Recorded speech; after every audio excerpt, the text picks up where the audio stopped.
여러분 안녕하십니까. 경기교육혁신연대가 주최하고 스픽스가 진행하는 2026년 경기민주진보 교육감 후보 단일화를 위한 경선 후보 토론회 시작하겠습니다. 지난번 토론회 열기가 아주 대단했습니다. 여러분들 반응도 폭발적이었는데요. 자, 지금부터 경기민주진보 교육감 단일 후보 선출을 위해서 선거 참여하려는 분들도 굉장히 많이 늘었다. 선거인단 가입자 수가 아주 많이 늘어나고 있습니다. 오늘 그 두 번째 순서로 후보 네 분과 함께 토론을 이어가는데요. 바로 여러분들이 가장 듣고 싶어하는 정책 공약 시작하겠습니다. 네 분 나오셨는데요. 바로 모두 발언으로 오늘 토론 시작하겠습니다. 박효진 후보의 모두 발언 시작하겠습니다. 예, 자랑스러운 경기도민 여러분, 30년 평교사 정신 박효진 인사드리겠습니다. 반갑습니다. 학생, 선생님, 학부모가 함께 배우고 성장하는 학교를 우리는 바랍니다.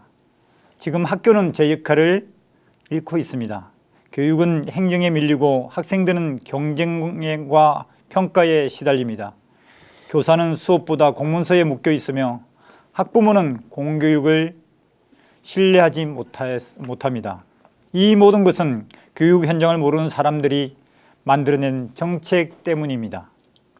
학교는 아이들의 삶이 이루어지는 공간이지 정책의 실험장이 아닙니다. 이제는 학교를 아는 사람이 교육을 살립니다. 저는 30년간 교실을 지켜온 교사로서 학교를 바꾸고자 했던 수많은 경험이 있습니다. 현장의 목소리를 소중히 여기고 교육을 중심에 두는 정책을 추진하겠습니다. 경기교육이 바뀌면 대한민국은 교육이 바뀝니다. 경기교육을 다시 교육답게 만들겠습니다. 자, 이어서 유은혜 후보의 발언입니다. 예, 존경하는 경기도민 여러분, 사랑하는 교육가족 여러분, 유은혜입니다.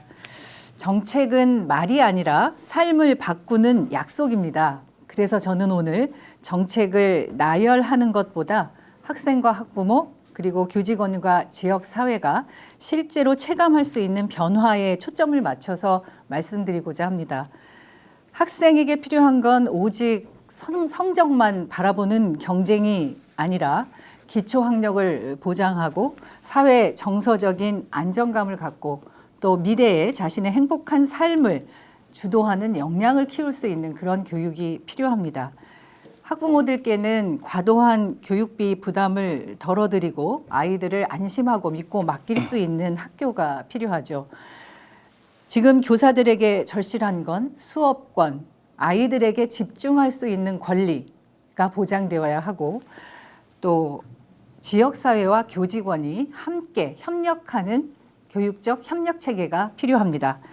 좋은 정책은 현장에서 무리 없이 작동해야 하고 예산과 행정으로 뒷받침돼야 합니다. 지역 간 격차를 줄이는 방향으로 추진이 돼야 한다고 생각합니다. 그런 기준에서 학생들에게는 더 나은 배움의 기회를, 가정에는 더 큰 안심을, 그리고 학교에는 더 큰 지원을 드리는 정책을 강력하게 추진하겠다는 말씀을 드리겠습니다. 모두 발언 이어가고 있는데요. 다음 순서는 성기선 예비 후보입니다.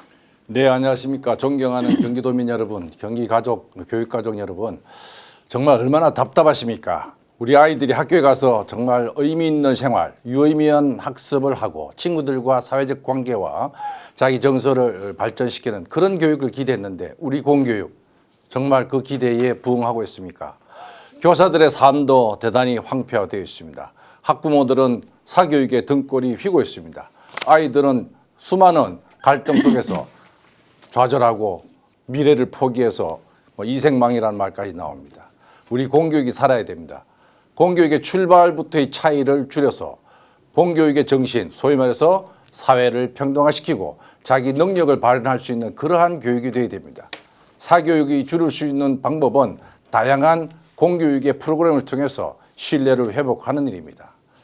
교육을 교육답게, 학교를 학교답게 그렇게 하려면은 이론과 실천과 경험들이 함께 조화를 이루어야 됩니다. 제가 그러한 경기교육 변화의 촉진자 역할을 하도록 하겠습니다.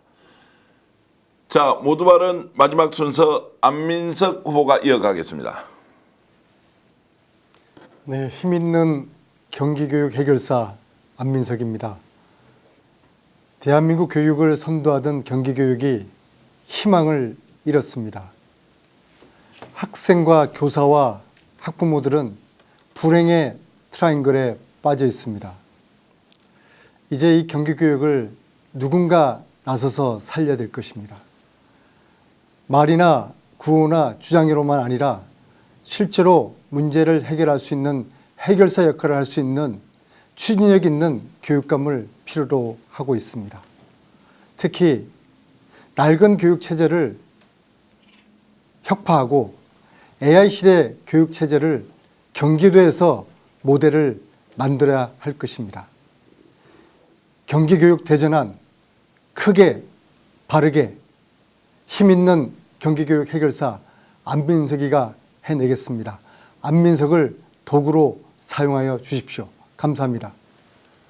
여러분은 어떻게 들으셨습니까? 이제 본격적인 정책 토론에 들어갈 텐데요. 잠깐 말씀드리겠습니다. 후보 한 분이 2분 정도 본인이 가지고 있는 학생, 학부모 공약, 그리고 두 번째는 교직원 지역사회 공약에 대한 발표를 하게 되고요. 발표 이후에 경쟁 후보 3인이 다시 그 발표한 후보에게 질문을 던지는데요. 박진감 넘치는 토론이 되도록 구성했으니까요. 여러분 기대하셔도 좋습니다. 저희 방송을 참관하고 계신 여러분들이 네 분 선수로 뛰고 있는 정말 최고의 플레이어들 네 분을 위해서 박수 한번 드리면서 정책 토론 시작하겠습니다. 자, 가장 먼저 후보의 공약 발표 유은혜 후보가 시작하겠습니다. 2분 정도 발표하시면 나머지 3분은 자연스럽게 유은혜 후보께 질문을 해 주시면 되겠습니다. 시작하겠습니다. 예, 저는 학생 모두가 마음껏 숨쉬고 내일을 꿈꾸는 학교를 만들겠습니다. 초등학교 1, 2학년부터 학급당 학생 수를 15명 안팎으로 줄이고 모든 학생에게 AI 짝꿍을 보급해서 학생 한 명 한 명이 각자에게 딱 맞는 학습을 할 수 있고 진로 설계를 할 수 있도록 돕겠습니다.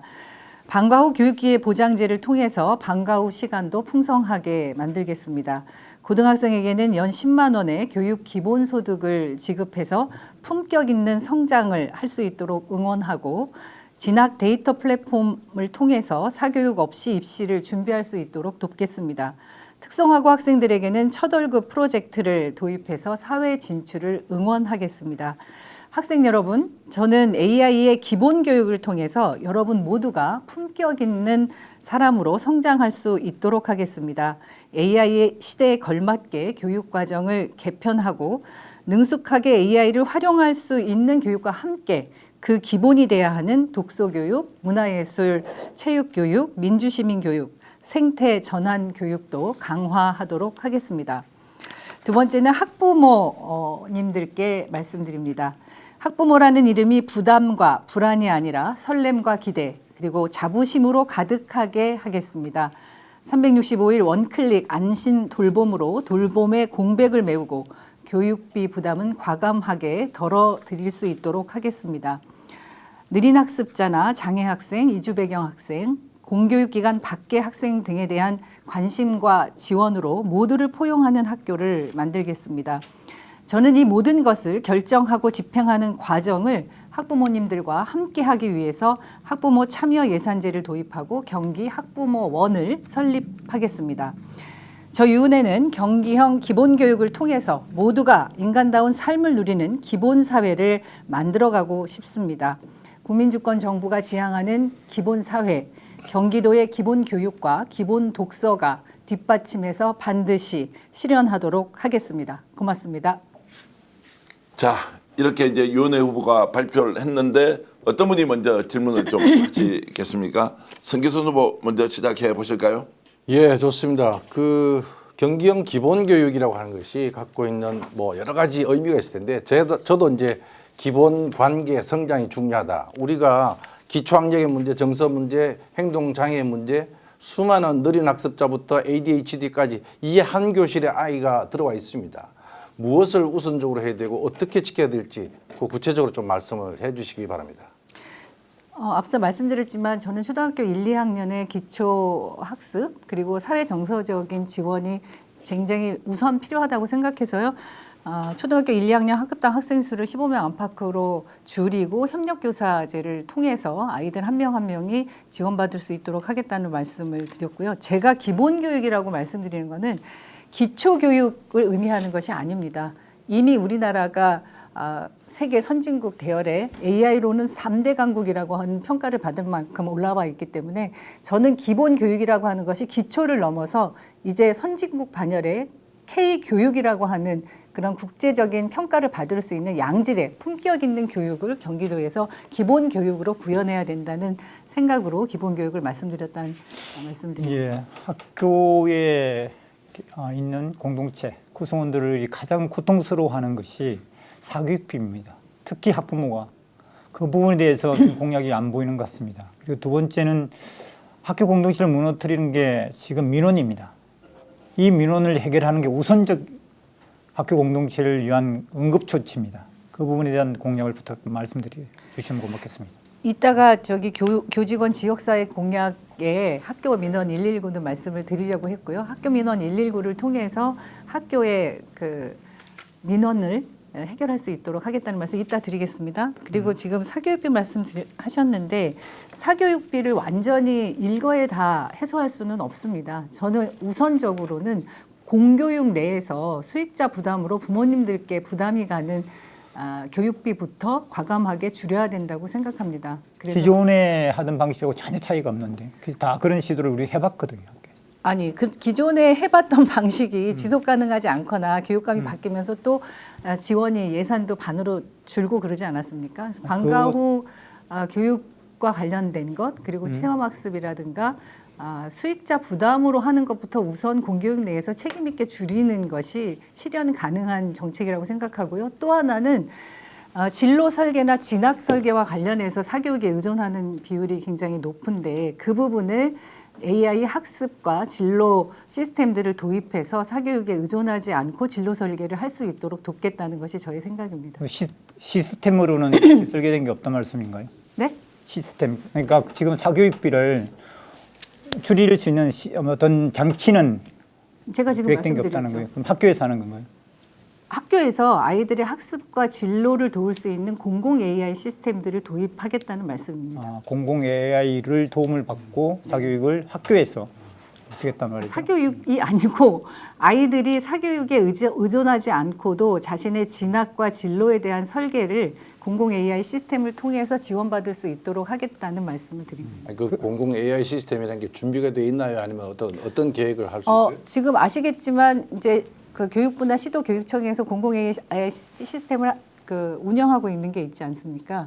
그 부분에 아이들의 진로, 진학과 관련된 데이터를 가지고 맞춤형 지원이 가능할 수 있도록 설계가 가능하다고 전문가들과 그 판단을 했고 그래서 그 부분들을 공공 AI 시스템들을 통해서 학습과 진로 설계, 진로 진학 이런 부분들을 돕겠다는 지금 제시하는 공약들은 뭐 다 괜찮은 공약이 필요한 공약이고요.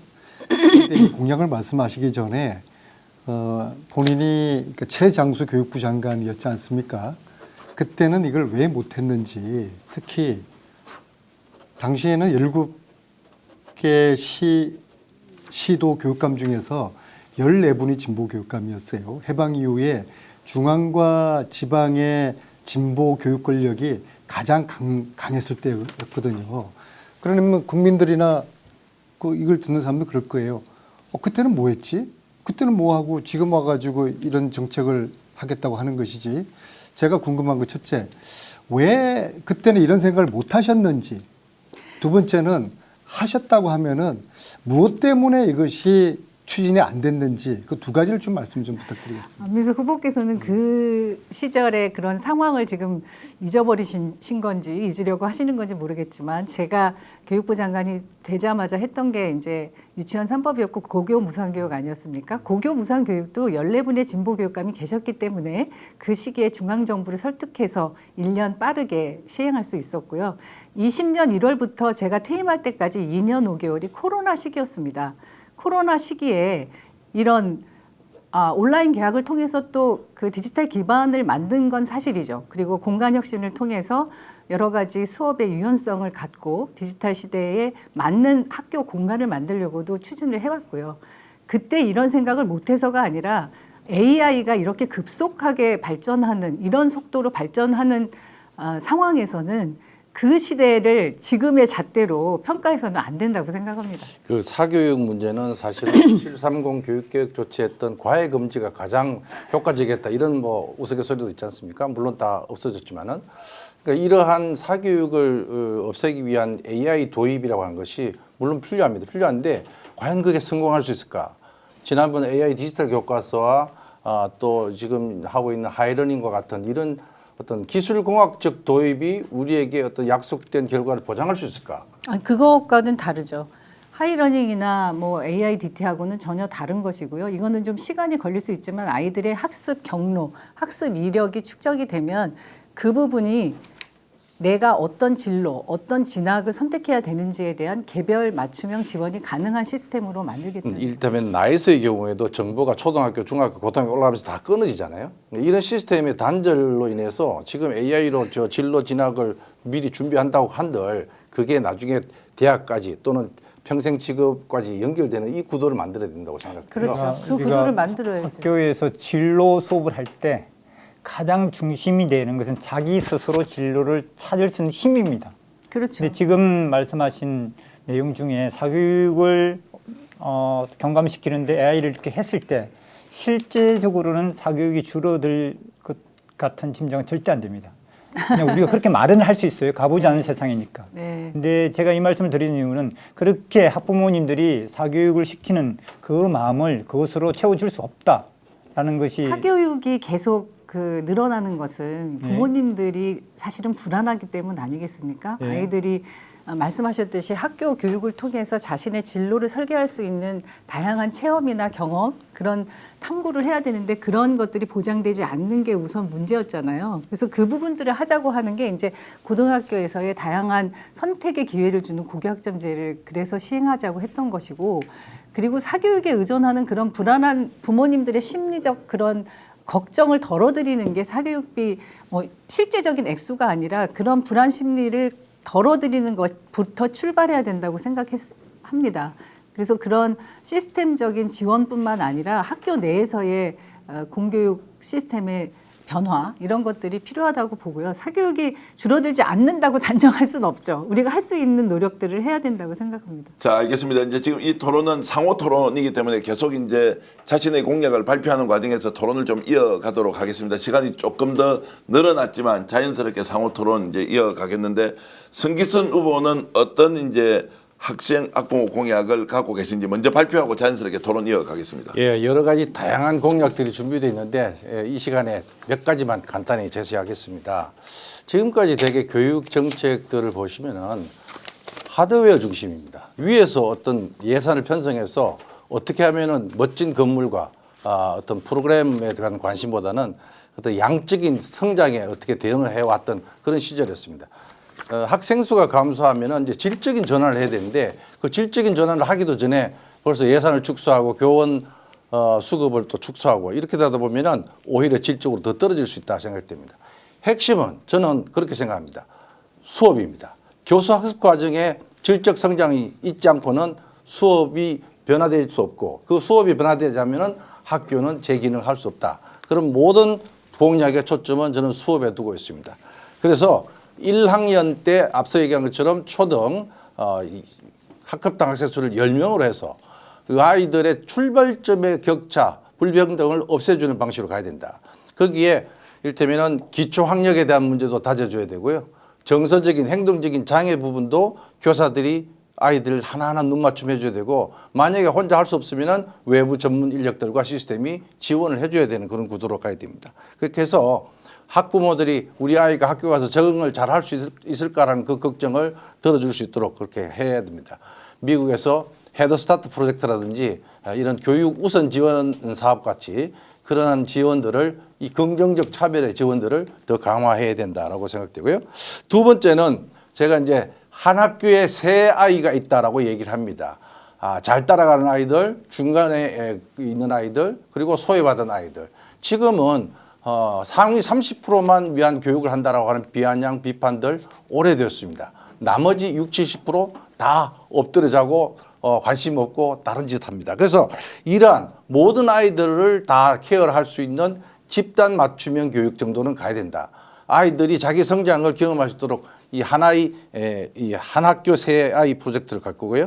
교사들의 행정 업무도 절반으로 줄입니다. 그리고 마을 교육 과정을 개설한다. 지역 교육 과정이라고 해서 뭐 GOE라고도 표현할 수 있습니다. 최소 한 달에 한 번씩은 마을 교육 과정을 통해서 체험 중심의 이런 마을 교사들이 참여하는 마을 협력형 교육 과정을 운영해서 아이들이 지역 사회도 이해하고 자기 활동과 진로를 경험할 수 있도록 한다. 학부모들의 참여는 당연히 지금 말씀하신 다른 후보님들의 의견과 마찬가지로 의사결정 과정에 경기 교육시민의회 통해서 참여하고 지원센터를 통해서도 지원할 수 있도록 그렇게 하겠다. 자, 이제 후보 한 분당 총 8분을 가지고 이제 쓰고 있는 것인데요. 질문 좀 해주시면 성기순 후보 답변 부탁드리겠습니다.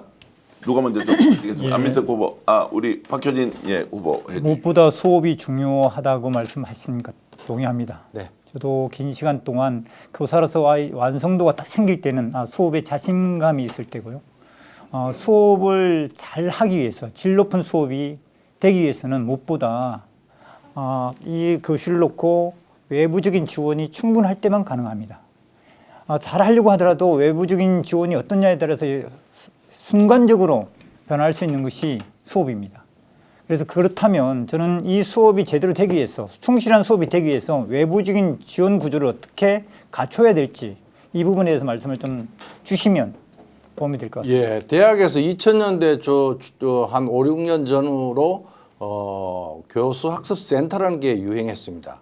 CTL이라고 그래서 교수들이 대학에서 수업을 할 때 그 필요한 교수 학습에 대한 자료 또 학습자에 대한 지원 이런 것들을 교수 학습 센터에서 지원했거든요. 지금 전국에 거의 모든 대학이 다 있는데 교육청 단위에서는 그게 없습니다. 경기도 교육청의 경우에는 경기교육연구원이 있지만은 그것을 훨씬 더 정교하게 수업을 지원하고 교구제라든지 수업 방법에 대한 혁신이라든지 교사들의 이런 전문성 향상을 위한 지도 협력 이런 것들을 할 수 있는 전문 기관이 필요하다. 그게 교수학습 지원센터라고 저는 생각됩니다. 그런 것들 각 지역 교육지원청에다가 만들어서 현장에서 필요한 교수학습에 대한 요구들을 적극 반영해서 지원할 수 있다. 그렇게 생각합니다. 말씀을 들으니까 그렇게 된다면 수업이 충실한 교실을 만드는 것 참 쉬울 것 같은데 현실적으로 그러하지 못하잖아요. 네.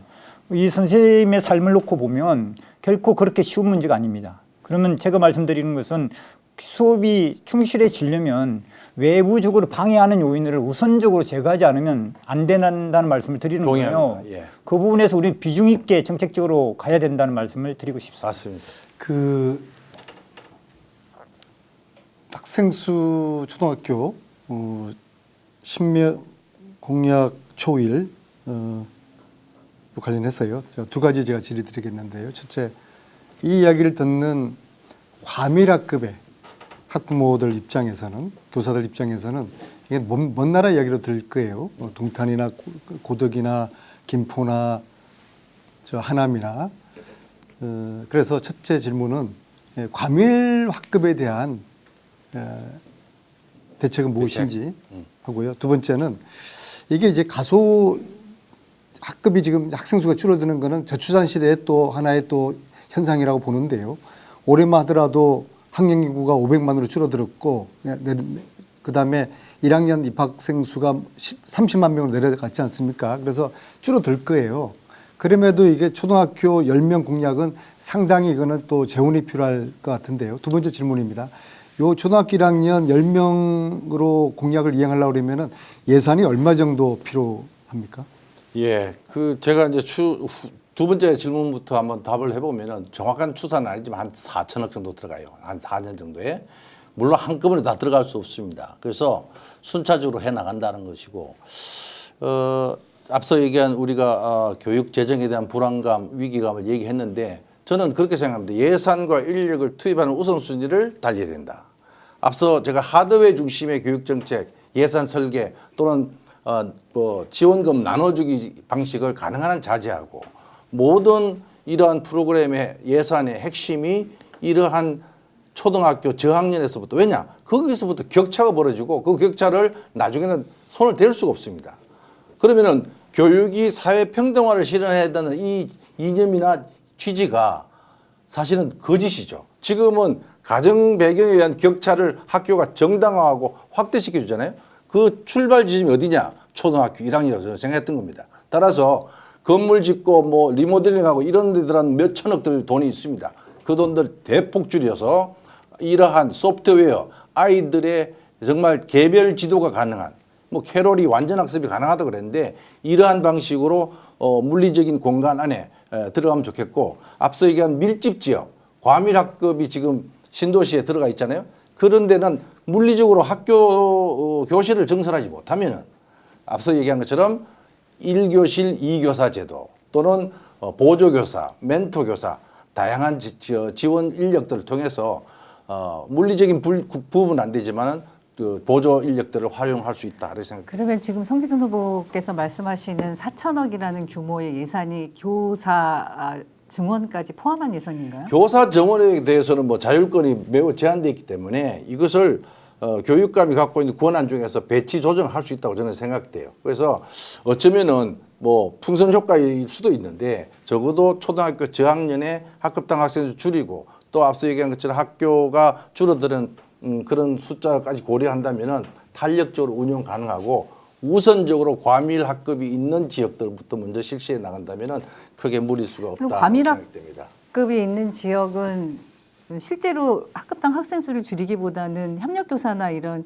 그러니까 그렇죠. 실제로 지원 인력을 늘려서 해결하겠다는 그 두 가지를 병행할 병행할 수가 있다고 생각합니다. 근데 제가 아까 이제 저는 15명 안팎 이렇게 네. 학급당 학생 수 초등학교 1, 2학년 먼저 말씀을 드렸는데 10명으로 하신 이유는 무엇인가? 그러니까 그 사회적 관계를 형성하는데 전문가들의 의견은 적어도 한 15명 정도의 규모가 필요하다는 이야기들을 많이 하시던데 그 부분은 어떻게 생각하십니까? 그러니까 기본적으로 지금 1학년 평균이 한 23명 정도 나옵니다. 그러니까 23명의 초등학교 교사 중에서 1학년 담임하려고 하는 사람이 아무도 없죠. 없습니다. 예. 너무나 과합니다. 제가 예전에 교생 실습도 초등학교 한번 나간 적이 있는데 그때 1학년을 다 맡았는데 아주 그냥 정신이 없이 저도 보냈던 시절이 협력교사는 있습니다. 꼭 필요하다고 네, 생각합니다. 협력교사 들어가야 되고요. 그러니까 10명인 이유는 사실 뭐 과학적인 근거가 있는 건 아닌데 적어도 최소 10명이 한 교사가 눈을 맞출 수 있는 그 숫자라고 여러 가지 연구에 나오기 때문에 대략적인 10명인데 그건 조정이 가능하다고 생각됩니다. 네. 자, 이 정도 이제 하겠습니다. 10분 가까이 이제 토론을 했는데 상호 토론 이렇게 활발하게 진행되면 시간을 좀 더 쓰셔도 좋겠습니다. 안민석 후보, 자 본인의 학생 그리고 학부모 공약 발표해 주시고 자유롭게 또 세 분이 토론해 주시면 고맙겠습니다. 저는 먼저 이제 학생들을 위한 이제 공약 뭐 여러 가지가 있지만 오늘 이제 두 가지만 말씀드리겠습니다. 이제 첫 번째 공약은 무상 에듀버스입니다. 제가 그 경기도에는 아이들이 통학을 원거리 통학하는 우리 학생들이 굉장히 이제 많아서 그 실태를 파악하는 과정에 파주에서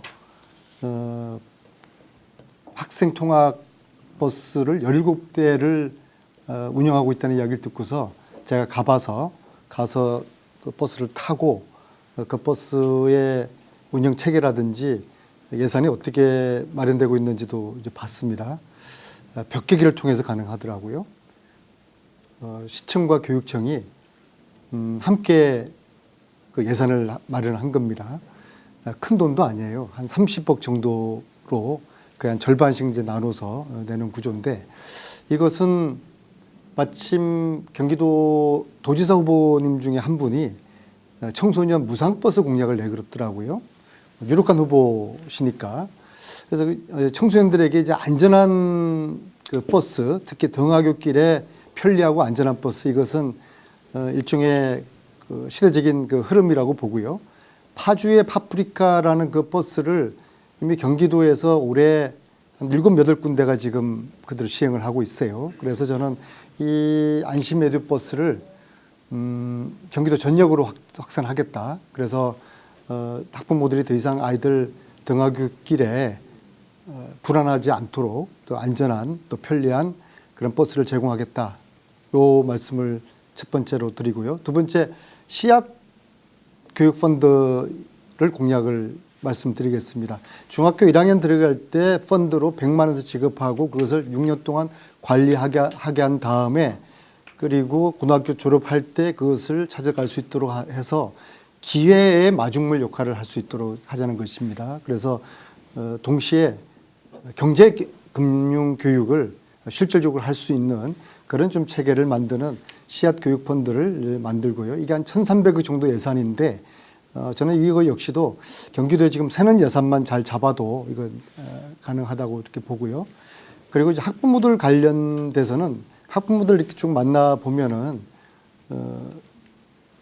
딱 느끼는 게 학부모 단체를 임태교육감이 다 없앴다는 그 불만이 굉장히 많습니다. 그러나 이것은 교육의 주체인 학부모들의 존재 자체를 부정하는 것이고 학교와 학부모들의 소통 구조를 없애버린 거기 때문에 이것은 시급하게 부활시켜야 된다고 봅니다. 그래서 학부모들의 역할을 강화하고 학부모 단체를 지원하고 그리고 자녀 교육에 필요한 학부모들의 연수가 강화될 수 있도록 그렇게 해서 학부모들의 지원을 강화를 하겠다. 그러한 공약을 말씀드리겠습니다. 자, 어느 분이 먼저 질문을 좀 해주시겠습니까? 예. 저기 지금 씨앗 펀드 그 부분 관련해서 좀 질문드리겠습니다. 경제적 관점을 갖는 데 있어서 중요한 시기는 중고등학교 시기보다는 저는 초등학교 시기라고 생각합니다. 실질적으로 이때 잘 다가가는 것 이게 중요한데 초등학교에서 하지 않는 이유는 뭐죠?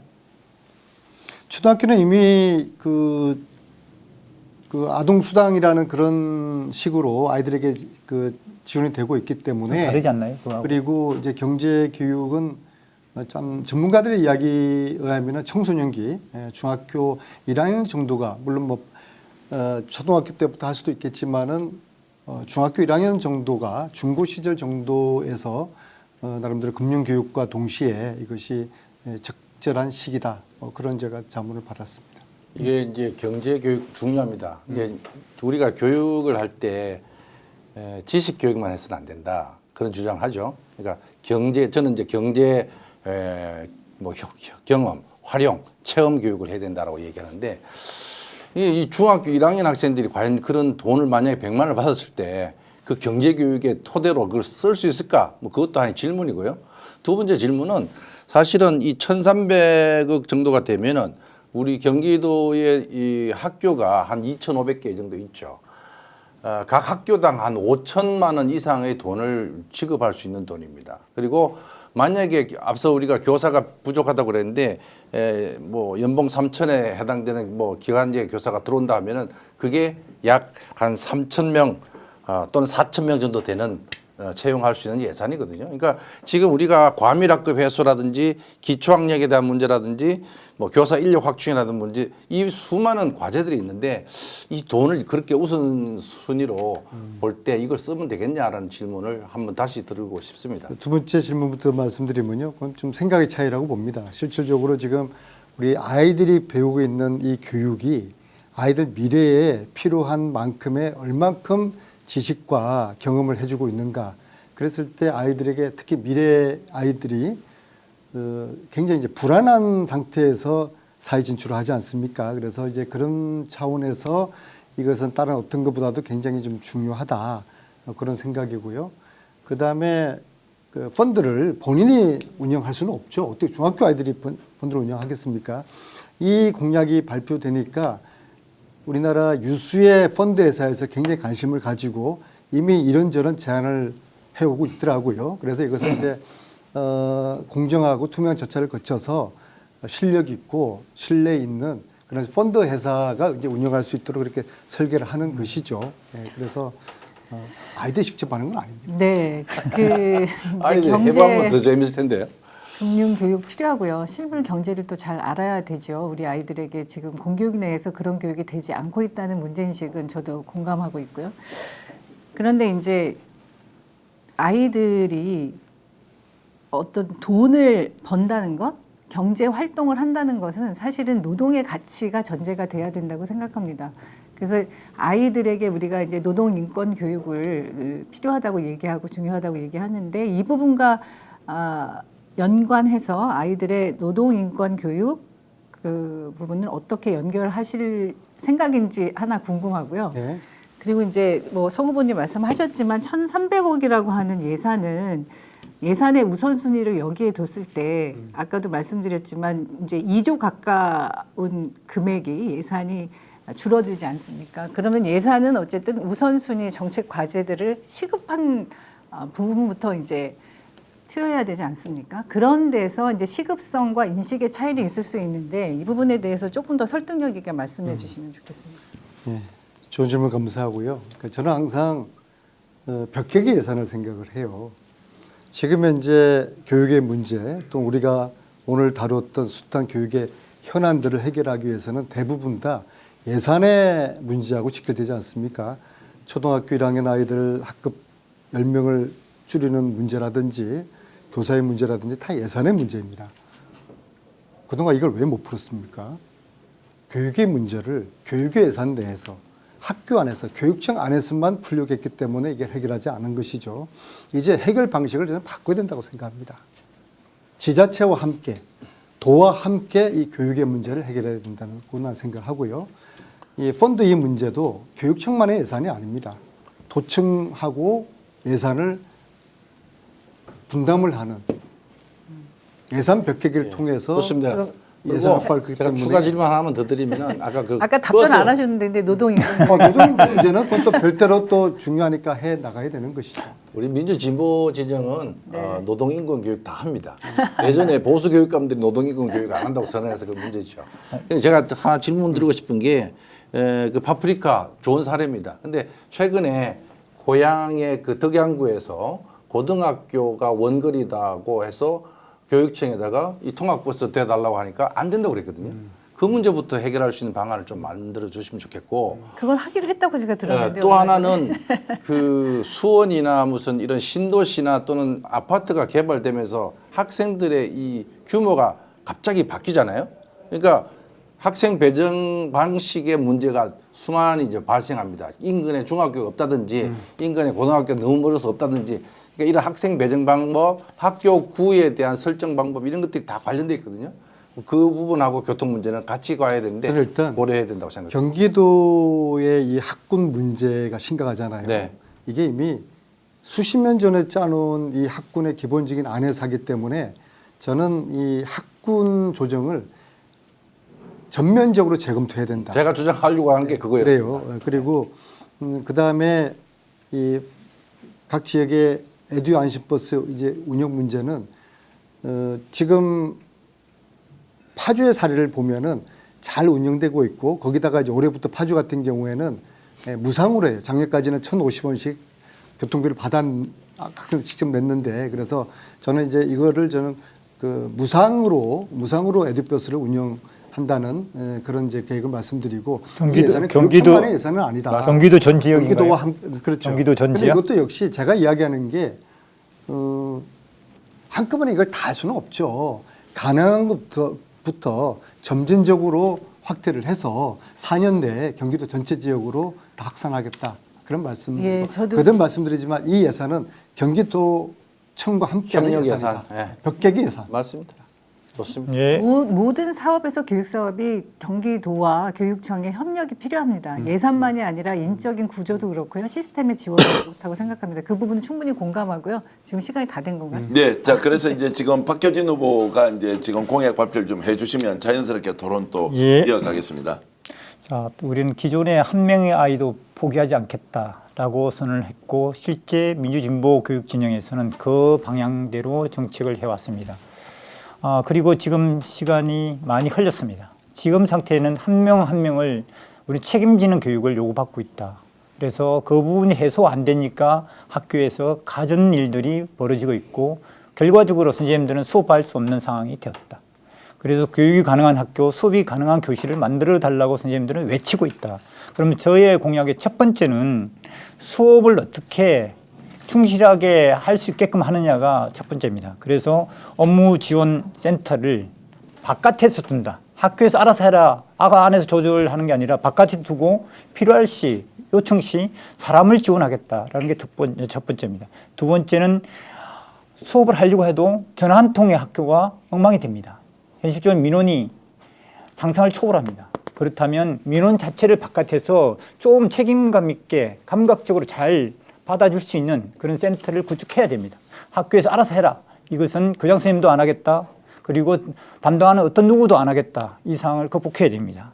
그다음에 학부모 영역이 여전히 중요합니다. 지금 말씀하신 것처럼 지금 학부모가 학교에서 중요한 역할을 할 수 있고 학부모에 믿고 그리고 학부모가 안심하다는 느낌을 갖는 순간 학교의 교육의 질은 달라집니다. 그래서 학부모 지원센터를 두겠다는 겁니다. 체계적으로 두겠다는 겁니다. 그냥 학부모가 학교에서 도와달라 이 역할로는 현재 경기교육을 제대로 살릴 수 없다는 겁니다. 그랬을 때 큰 틀에서 봤을 때 학부모님들이 가장 힘들어하는 게 뭘까? 저는 사교육비라고 확신합니다. 어떤 여론조사에서도 교육 의제 첫 번째가 사교육비입니다.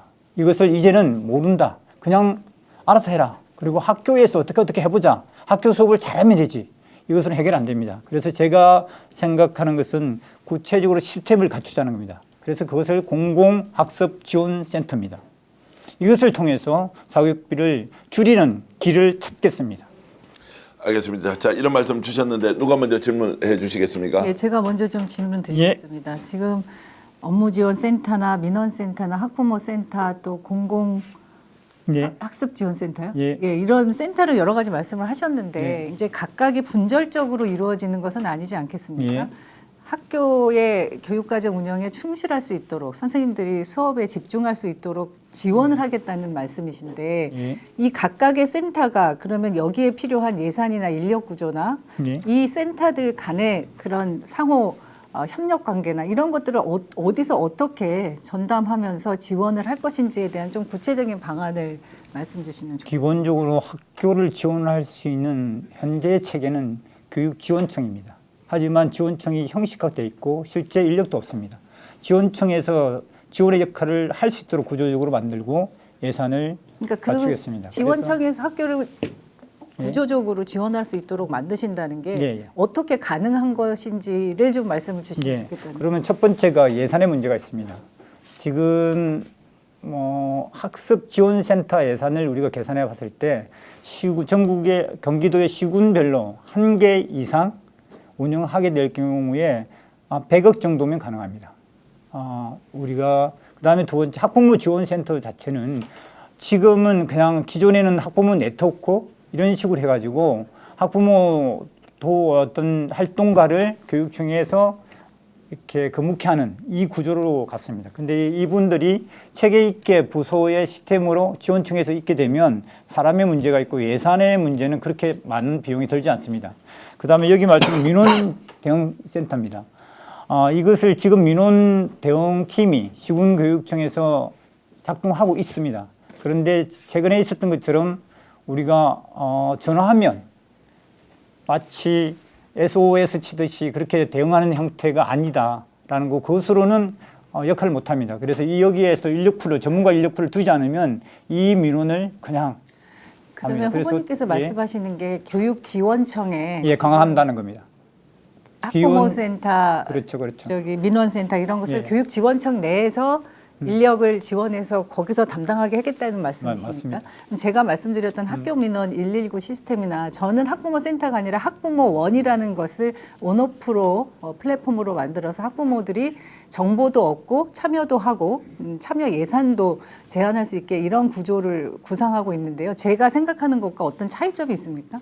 저는 유 후보님이 말씀하시는 그 정책은 그냥 소프트웨어 같은 느낌이 듭니다. 근데 저는 시스템을 좀 체계 있게 갖추고 교육지원청 자체가 지원청 밑에 지금 현실은 어떻게 되냐면 초등교육지원과 그다음에 중등교육지원 이런 식으로 되어 있습니다. 이것을 지원 체계로 다 바꾸겠다는 겁니다. 예, 저도 지원 체계로 바꿔야 된다는 거에서는 동의하고 제가 먼저 이제 말씀드렸던 게 네. 교육청과 교육지원청에 조직 구조를 학교를 지원하는 시스템으로 바꿔야 된다. 지금처럼 탑다운식으로 뭔가 사업을 내리는 게 아니라 그래서 구조 전환이 필요하고 그러려면 조직과 예산의 편성이 바뀌어져야 되죠. 그리고 전적으로 바뀌어야 됩니다. 동의하시죠? 예, 예. 예. 두 분이 하신 말씀이 학부모 지원 관련된 시스템 관련된 말씀에 대한 의견을 주고받는 것인데 어제 국회에서 학부모 지원센터 이 법안이 통과됐어요. 네, 알고 있습니다. 그렇기 예. 때문에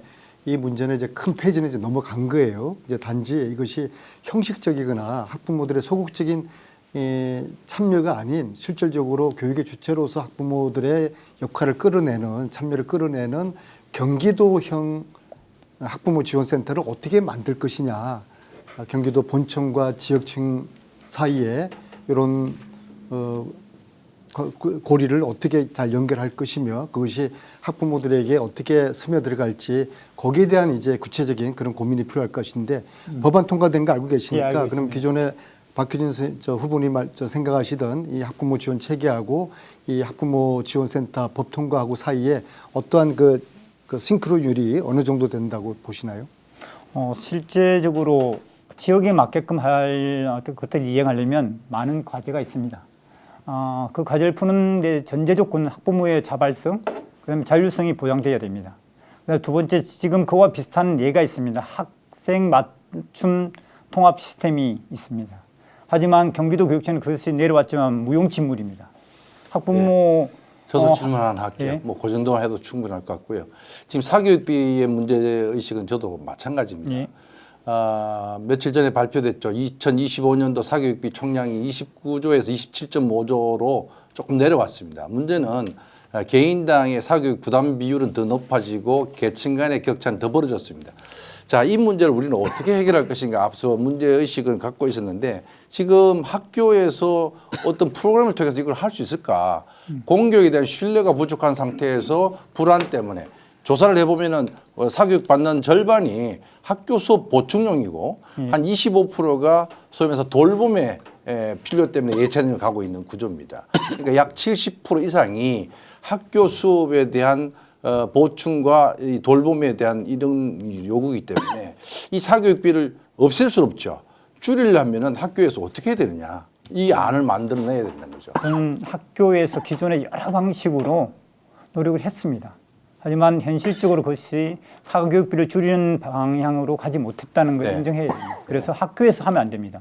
저는 학교에서 학교 교육에 충실하고 그리고 학부모들이 불안해서 아까 말씀하신 것처럼 불안해서 아이들 학원 보내는 것 그리고 아이들도 뭔가 배우는 욕구가 있을 때 바깥 지역에서 할 수 있다. 그래서 그게 사교육이잖아요. 아니죠. 그 바깥 지역을 사교육, 학교 안의 공교육 이 관점과 다르게 이 바깥 지역을 공공 영역이다. 그래서 저는 공공학습지원센터라고 하고 이것이 제대로 관리될 수 있도록 교육지원청에서 역할을 하는 겁니다. 우리는 지금까지 해오던 자기주도학습센터랑 뭐 전혀 차이나 거기에 사람이 있는가요? 그것보다 더 버전업을 시키고 거기에 사람이 들어가는 겁니다. 네. 실제 우리가 그 동네에는 동네 석사, 박사 그리고 퇴직한 선생님들이 아이들을 멘토할 수 있는 능력을 갖추고 있습니다. 이 자원을 충분히 사용하면 이해했습니다. 되게 그러니까 지역 사회에서 그렇죠. 인적 자원을 예. 마을 교사들이 같이 함께 참여하는 예, 그런 센터다라는 그런 시도를 우리가 여러 번 비슷한 형태로 했습니다. 예, 예. 마을 공동체도 그 부분의 일부고 예전에 꿈의 학교, 꿈의 대학 비슷하게 우리는 노력한 방향이 있습니다. 그것을 좀 질적으로 체계 있게 하겠다는 겁니다. 자, 지금 토론의 열기가 점점점 가열되고 있습니다. 다음 주제로 넘어가는데요. 이 지금 방송은 경기교육혁신연대가 주최하고 스픽서가 진행하는 2026년 경기민주진보교육감 후보 단일화를 위한 경선 토론이다 말씀을 드리겠습니다. 다음 주제에 넘어갈 텐데요. 이제 학생, 학부모에 이어서 교직원, 정말로 학교 선생님으로 있다는 것이 무슨 의미가 있느냐. 또 다른 한편에는 지역사회에서 외침이 큽니다. 학교라는 것이 도대체 우리 지역 발전에 위해서 무슨 도움이 되느냐, 누가 그 장벽을 치고 있느냐라고 하는 문제인데요. 유은혜 후보가 먼저 이런 문제 이렇게 풀어가겠다고 구체적으로 공약으로 말씀 주시고 다른 분들과 함께 상호토론 이어가겠습니다. 예, 제가 그 숨쉬는 학교라는 이제 책을 출판을 했는데요. 그 아이들만 숨 쉴 수는 없죠. 학교가 숨 쉬려면 현장에 계시는 선생님들 또 교직원 여러분 모두가 함께 숨 쉴 수 있어야 합니다. 선생님들이 앞서 우리가 여러 차례 말씀드렸지만 수업에 집중할 수 있고 아이들에게 집중할 수 있도록 그런 환경을 만드는 게 우선입니다. 그래서 학교 민원 119나 특이 민원 전담 팀을 만들어서 민원으로부터 선생님들이 해방될 수 있도록 먼저 추진하겠다는 말씀을 드리고요.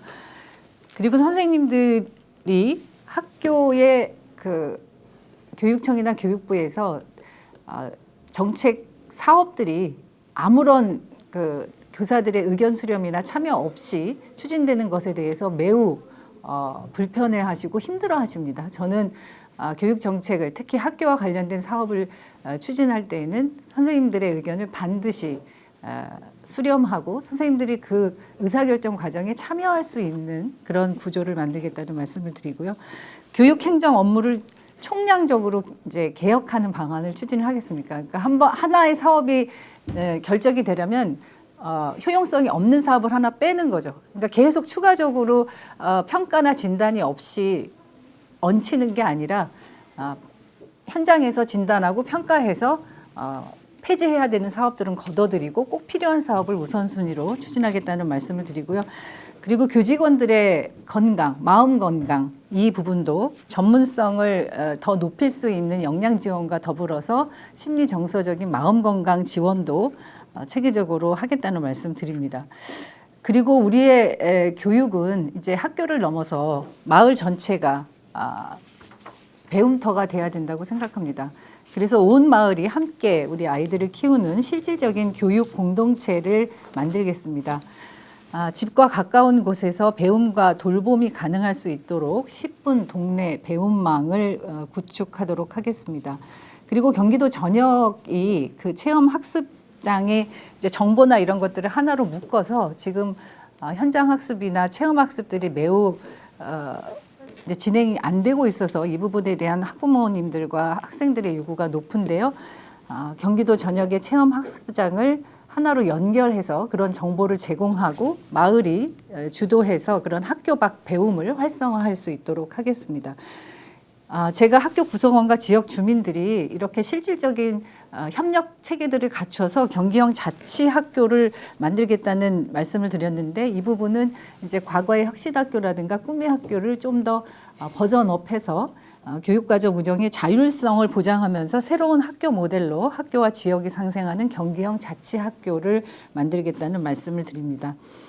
그리고 안 후보님도 아까 이제 도와 교육청의 협력 관계를 많이 말씀을 하셨는데 저는 교육감과 도지사가 경기교육자치위원회를 구성해서 교육자치 통합기금도 운영하고 교육에 대해서 함께 협력할 수 있도록 그런 체계들을 갖추고자 합니다.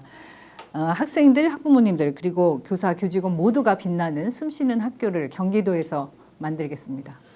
자, 질문 좀 해주시죠. 네. 공약 발표 잘 들었습니다.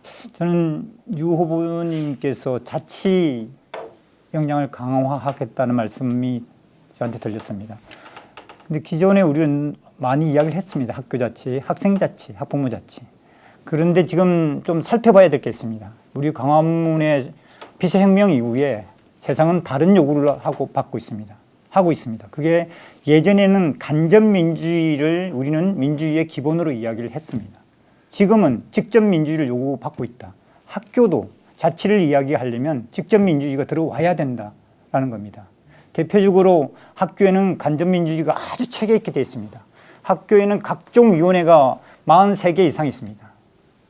엄청나게 많죠. 이 위원회는 곧 선생님들의 역할을 요구하고 있고 역할을 못했을 때 감사가 따릅니다. 이런 구조입니다. 그렇다면 학교 공동체에서 직접 민주주의를 어떻게 구현하실 건지 시대의 요구라는 걸 인정하잖아요. 그 고민을 좀 주시면 고맙겠습니다. 저는 제가 국회 교육위원으로 초선할 때 학생 자치, 교사, 교직원 자치, 학부모 자치를 위한 법을 대표 발의를 했었습니다. 그런데 그때 이제 국회에서 그게 처리가 안 되면서 폐기가 되고 다시 이제는 학생자치와 교사, 교직원 자치 그리고 학부모 자치가 학교 안에서 그 구성원들의 참여로 자치 활동이 보장될 수 있도록 예산도 지원이 되고 법적 근거도 만들어져야 된다고 생각하고 있습니다. 그 부분들은 이제 국회와 협력해서 해야 되는 게 있고요. 이제 교육청에서는 조례를 통해서 말씀하셨던 직접 민주주의라고 하는 것은 학생과 학부모와 교직원 모두가 학교의 운영에 주체로서 참여할 수 있어야 되고 그래서 의사결정에 함께 참여해서 함께 결정할 권리를 가져야 되는 거라고 생각합니다. 말씀하신 공약 모두가 이제 장밋빛 공약인데요. 저는 이제 또다시 의문이 있는 거예요. 왜 이것을 장관 시절에 못 하셨을까? 이것도 역시 코로나 탓일까? 그건 아니죠.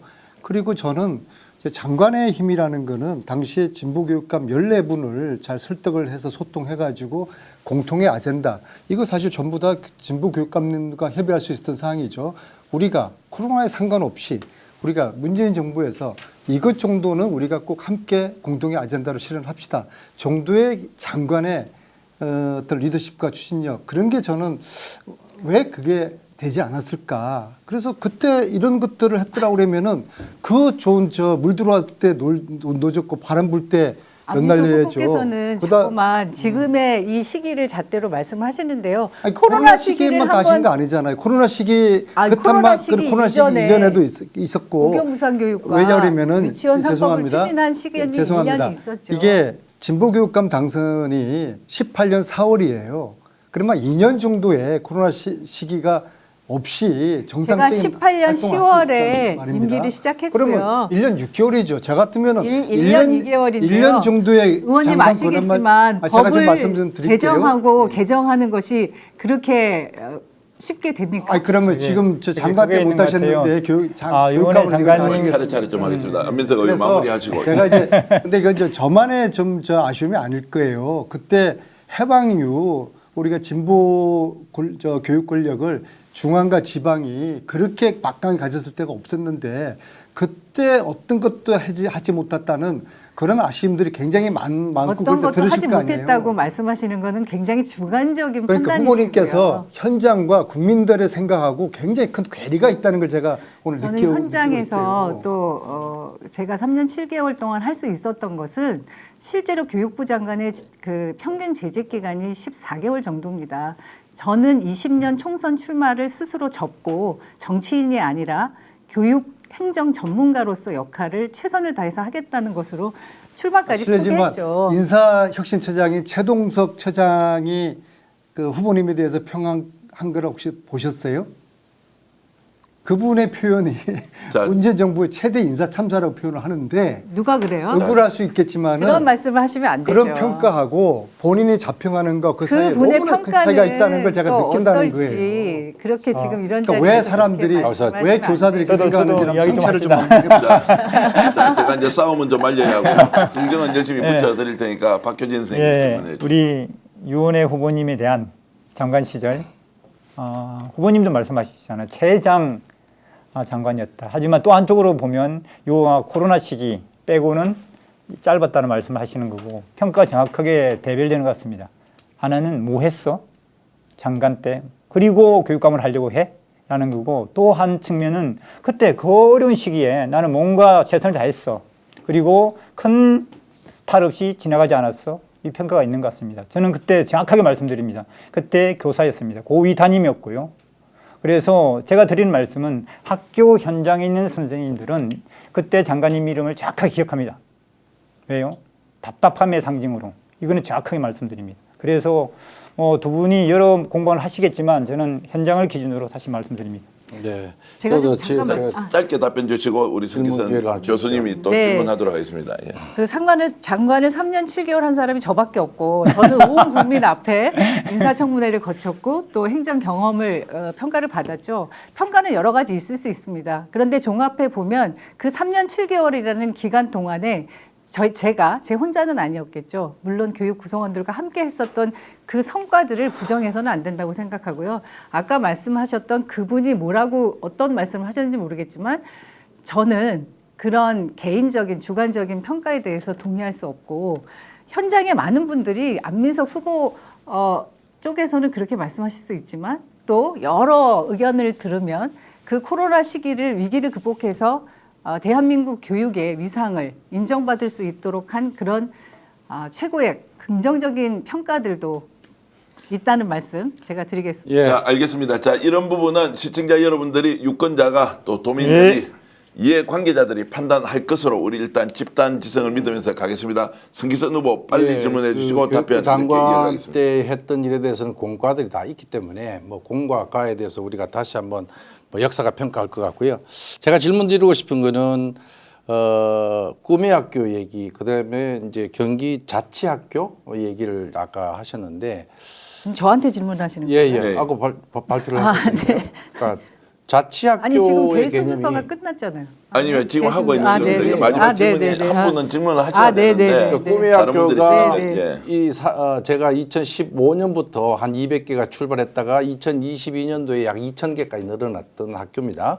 그래서 학생들의 자기 주도성을 강조했던 학교인데 임태희 지금 정권이랄까요? 교육감 시절에 와서 이게 이제 공유학교라는 이름으로 바뀝니다.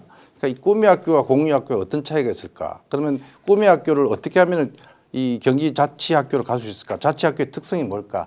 다시 한번 반복 또는 강조해 저는 주십시오. 꿈의 학교라는 형식으로 자치학교가 아니고요. 예를 들면 지금 이제 경기 북부 지역에 다녀보니까 폐교 위기에 있는 학교도 있고 좀 특성화된 중점 교육과정을 운영하는 학교가 필요하다는 말씀을 주시는 분들도 많이 계십니다. 그래서 학교를 그런 자치학교로 운영하겠다는 말씀이시죠. 그때 자치는 자율의 의미입니까? 예, 자율의 의미죠. 어디까지가 자율이죠? 교육과정 운영에 자율권을 주고 얼마나? 인사와 그 부분은 이제 그 지역과 특성화된 교육과정 운영의 이 부분들을 네, 다시 네, 판단을 네. 꿈의 해야 학교는 사실은 그 자, 공교육 이제 안에서의 문제가 제가 아니라 좀 학교 개인- 밖 학교라고 학교 했으니까. 밖에서, 예. 예. 제가 좀 개입하도록 좀 허용해 주시면 고맙겠습니다. 시간이 좀 이제 계속 흘러가고 있어서 자, 성기선 후보의 이제 공약 발표 시간이니까 조금 전에 못 하셨던 말씀은 지금 시간이 이제 스타트 되면 하시면서 또 공방 이어가겠습니다. 네, 2분 네, 정도 네. 발표해 주시고 나머지 6분 정도는 상호 토론 이렇게 이어가면 좋겠습니다. 예, 앞서 유 후보님이 발표하신 내용이 거의 제 거하고 겹칩니다. 사실은 그게 필요하다는 얘기죠. 정책 총량제 더하기 하지 말고 빼기 해라.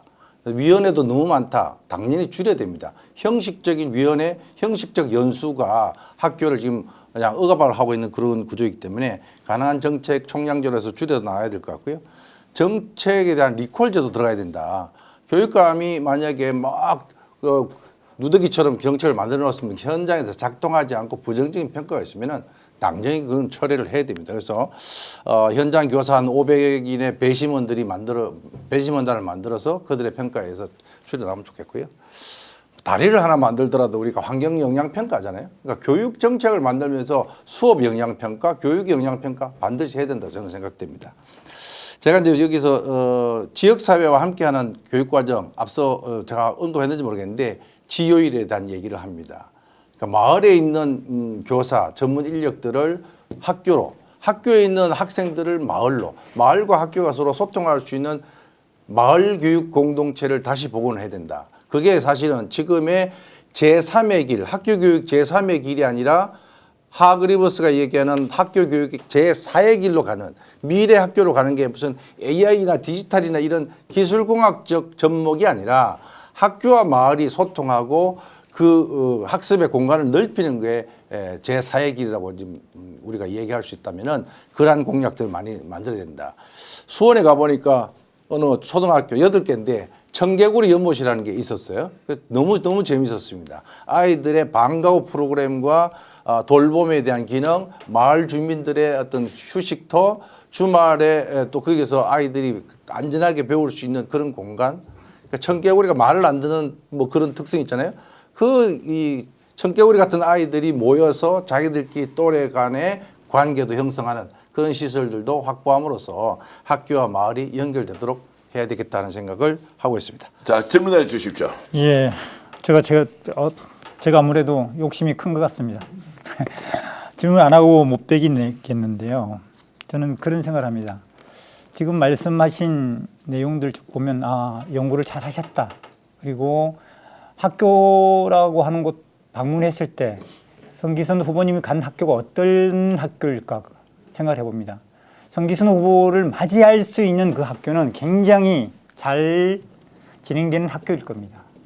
이 말씀을 들은 이유는 많은 학교에서는 지금 선생님들이 교실을 지켜달라, 학교를 지켜달라라는 상태입니다.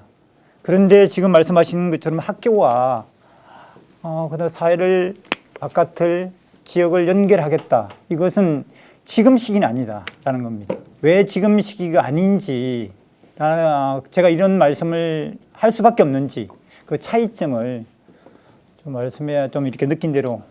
지금 시기가 아니라면 질문한 사람이 그런 것에 대한 반론을 제기해 주셔야지. 저보고 답을 하라고. 저는 지금부터 해 나가야 된다라는 저는 아니다는 말씀을 드린 이유는 학교가 보십시오. 선생님들이 수업을 공개하지 않겠다. 이건 예전에 그러고 싶지 않더라도 그런 말씀을 참아 못했습니다. 이게 쉽게 나오는 상황이라는 거예요. 그리고 아까 말씀드린 것처럼 선생님들 어떻게 그 체험학습을 안 가겠다는 말이 나올 수밖에 없는 학교인지 우리는 고민해야 되거든요. 그래서 지금 상태는 저는 학교를 좀 지켜줘야 된다. 학교를 지켜주는 게 당연하고요. 지금 체험학습 안 되는 것도 이해하고 있는데 제가 간 학교가 저를 맞이한 학교가 아닌가, 제가 찾아간 학교들이에요. 그리고 소위 말해서 지금 마을과 함께 하자는 거는 교사들에게 부담을 주기 위한 게 아니라 그 공간, 예를 들어서 지요일, 금요일 날 오후 한나절을 지역 마을에서 인정된 마을 교사들이 참여해서 다양한 진로 체험 프로그램들을 학교에 들고 오면은 거기에서 교사들과 협업할 수 있기 때문에 교사들 부담도 줄어듭니다. 특히나가 이 중학교나 이런 데서 중간고사 이후 일주일 동안, 고등학교 마찬가지죠. 그 공간 시간에 너무나 무기력한 프로그램이 없습니다. 고등학교 고3 수능 전후해서 그 한 두세 달 완전히 그냥 엎드려 있습니다. 이러한 학습이 일어나지 않는 교육, 그 장면을 보면은 분노하지 않을 수 없는데 그걸 위해서 우리가 마을과 함께해서 프로그램을 만들자는 얘기죠. 저는 이것은 이제 지금 현재 교사들의 어떤 교권이라든지 교사들이 위축되어 있는 상황하고는 무관하게 오히려 이것은 이제 그런 문제를 풀 수 있는 또 좋은 또 계기가 될 거라고 보고요. 청개구리 연못이 그런 경우라고 봅니다. 교사들도 굉장히 만족하고 학교에 학부모에 들어와 가지고 교사들에서 해결되지 못하는 것들을 아이들이 배울 수 있도록 하니까 교사들의 만족도 높고요. 저는 이제 저의 질문은 그럼 왜 청개구리 연못 같은 것이 수원에만 있느냐, 왜 이게 확산되지 않느냐, 이런 그 지역과 학교가 협업하기 위해서는 어떤 것들이 필요할 것이냐, 거기에 대한 좀 말씀을 좀 듣고 싶습니다. 예, 좋은 질문입니다. 그러니까 그 경기도 31개 지자체가 있고 25개 교육 지원청이 있는데 기본적으로 제가 보기에는 수원이 그런 것들을 참 잘해요. 그래서 청개구리 연못도 수원만 있고 학교 사회복지사를 지원해서 열악한 아이들을 지원하는 그런 프로그램도 수원만 있더라고요. 이게 이제 좋은 모델 중에 하나는 이제 시형 모델인데 시형이 이 기초지자체인 시형시와 교육지원청이 협업해서 아예 근무도 같이 합니다. 공간에서 예산과 프로그램과 인력이 통합되어서 지역 학생들, 청소년들을 위한 지원 프로그램이 너무 잘 되고 있어요. 그러니까 그런 모델들을 계속 확산해야 되기 때문에 앞서 그 용어를 벽객이라고 했는데 이런 협력 사업들을 통해서 지자체가 예산과 인력과 프로그램을 같이 협업하여 나간다면은 전국 31개의 지자체가 청개구리 연못 아니라 뭐 더 이상도 같이 할 수 있다 그렇게 생각됩니다. 윤혜 후보의 질문 혹시 하실 게 있습니까? 예, 저하고 뭐 이제 거의 비슷한 그런 말씀을 주셔서 반갑습니다. 같은 문제의식을 갖고 있는 거라고 생각이 들고요. 이제 행정 업무 총량 개혁 이 부분은 어떻게 계획하고 계신지요? 그러니까 이게 참 쉽지 않은 건데 외부에서 들어오는 이 뭐 공문만 해도 그러니까 1년에 뭐 1000건, 10,000건에 해당될 정도로 어마어마한 양이 들어오는데 이거를 교육지원청이나 교육청에서 필요 없는 예산 그 공문이나 정책들을 내리는 것들을 검증을 해줘야 되는데 앞서 얘기한 것처럼 교사 정책 검증단이 그런 것들에 대해서 좀 스크린을 해주고 그게 맞지 않은 것은 아예 중간에서 차단을 시켜줘야 되죠. 그 AI 파트너로 선생님들이 그런 이제 공문을 처리한다든지 네, 네, 네. 반복적인 행정 업무를 하는 것을 AI로 충분히 할수 대체할 수 있습니다. 있도록 할 수 예. 있지 않습니까? 예, 예. 그래서 제가 말씀드렸던 공공 AI 시스템은 학생들에게는 이제 학습과 진로를 지원하지만 선생님들에게는 이 행정 업무를 대폭 절감할 수 있는 시스템으로 도입이 돼야 된다고 생각하는데요. 동의합니다. 그러니까 AI가 교육에 들어올 때 가장 그 필요한 부분이 이런 그 잡무, 그렇죠.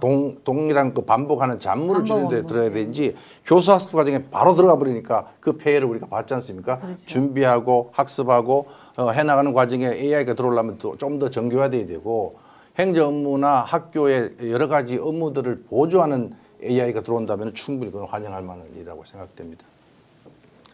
그 공약 보니까 갈등 조정 회복 지원단을 제시하셨어요. 네. 이거하고 제가 그 제시하는 경기교육위원회하고 이게 기능적으로는 비슷한 거라고 이해할 수 이해하면 다를 것 같습니다. 그러니까 경기교육위원회 또는 제가 얘기하는 경기교육시민회의 이런 거는 거버넌스 구조에서 학생, 학부모, 교사 또 지역 인사들이 그 지역의 교육에 대한 다양한 의견들을 수렴하는 그런 구도라고 한다면은 이 갈등 회복 지원단은 사실은 지금 학폭이나 이런 갈등을 처리하는 방식이 대단히 법 위주로 가 있죠. 형식이 너무 강하다 보니까 교육적인 요소가 너무 없고 갈등을 회복할 수 있는 게 아니라 갈등 조장 지원단에 저는 해당된다고 봅니다. 따라서 이런 특정 사안들, 민원에 해당되는 거, 갈등에 해당되는 것은 이 갈등 회복 지원단에서 하고 좀 전반적인 거버넌스 구조에 있어서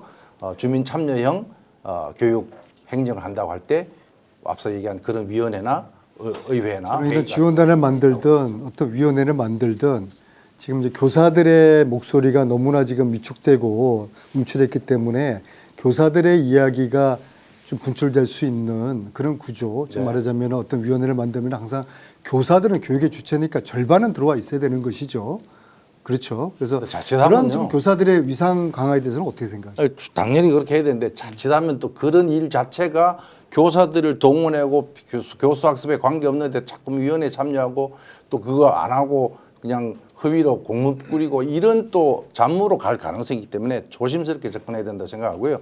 교사의 목소리가 우선이다. 개혁의 대상이 아니라 개혁의 주체가 혁신의 주체가 교사이기 때문에 그걸 강조하는 것은 뭐 충분히 의미가 있다고 봅니다. 자, 이어서 이제 안민석 후보의 공약 발표가 있겠고요. 자유로운 토론 계속 이렇게 열기가 뜨거워지니까 시청자 여러분들의 반응이 그대로 보입니다. 정말로 재밌네요. 정책 토론이 이렇게 재밌을 수 있습니까?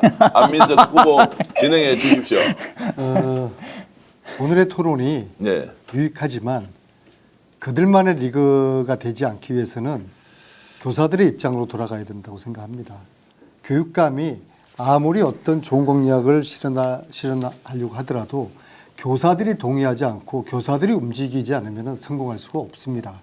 그래서 저는 모든 교육 문제를 푸는 처음과 끝은 교사라고 생각합니다.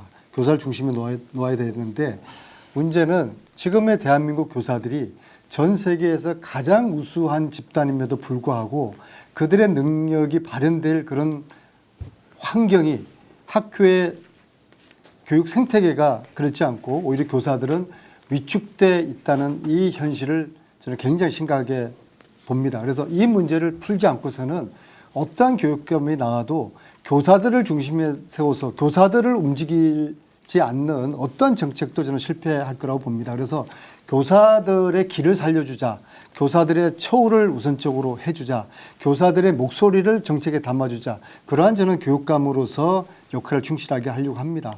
가령 왜 교사들이 이렇게 요구하는 26년 동안 동결되어 있는 교사 수당 40만 원, 이게 왜 불가능합니까? 국회를 설득해야죠. 정부를 설득해야죠. 대통령도 설득해야죠. 시도교육감 17분들이 다 모여가지고 이 우수한 교사들에 대한 정당한 처우를 해줘야 된다. 그걸 왜 교육감들이 못합니까? 그 최고 앞열에 경기교육감이 서야 된다고 보고요. 그런 경기교육감은 시대적 소명이 있다.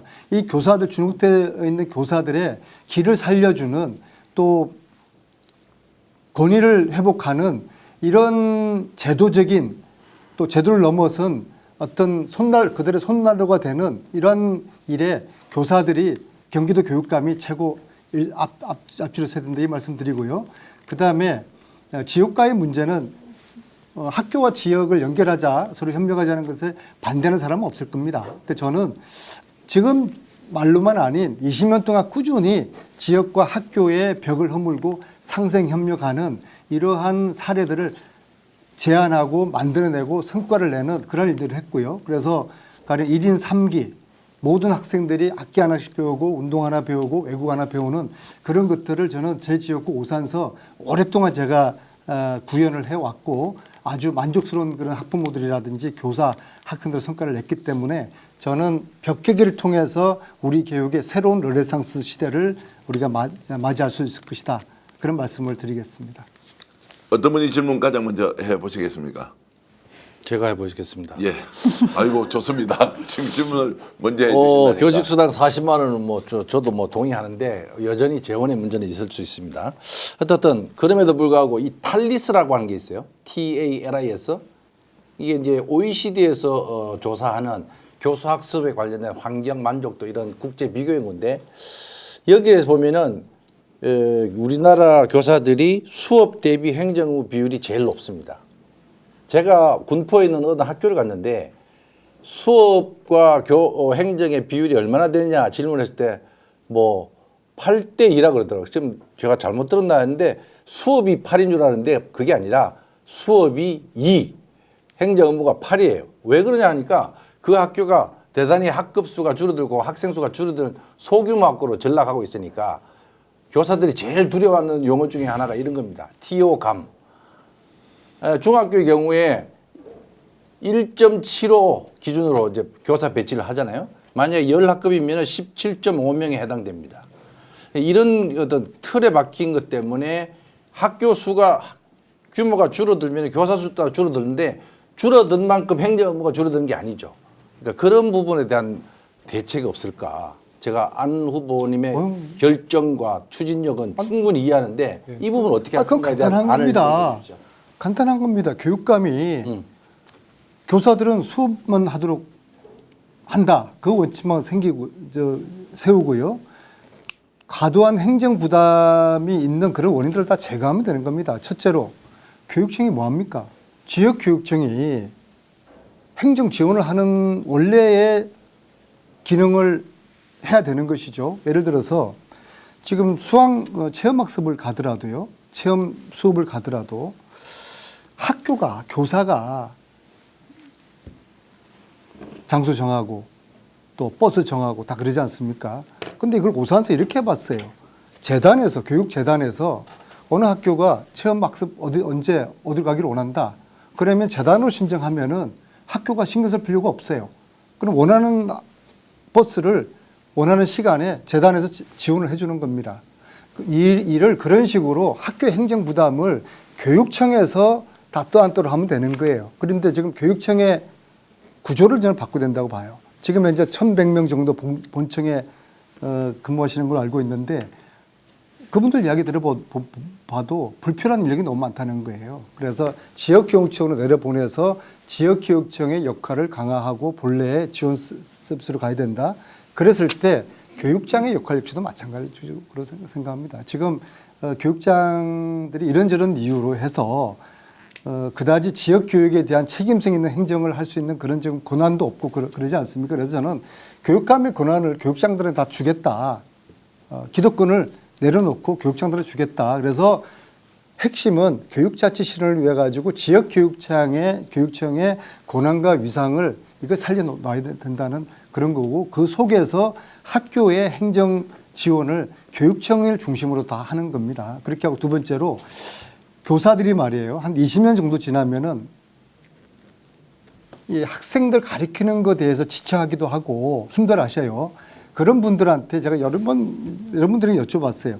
혹시 행정전담 교사라는 제도가 시행되고 그리고 잠시 거기서 몇 년 있다가 다시 아이를 가르치는 걸로 하면 어떻겠느냐. 그 굉장히 좋은 호응이 있더라고요. 그래서 첫째는 교육청이 행정 지원할 수 있는 체제 갖추고 두 번째는 학교의 행정 전담 교사 또 뭐 몇 가지 더 대안이 있습니다만은 이거를 왜 교육감이 하지 못하는지 저는 도대체 이해를 할 수가 없어요. 자, 저는 우리 안 후보님이 교사가 진짜 중요하다는 말씀에 울컥합니다. 고맙기도 하고.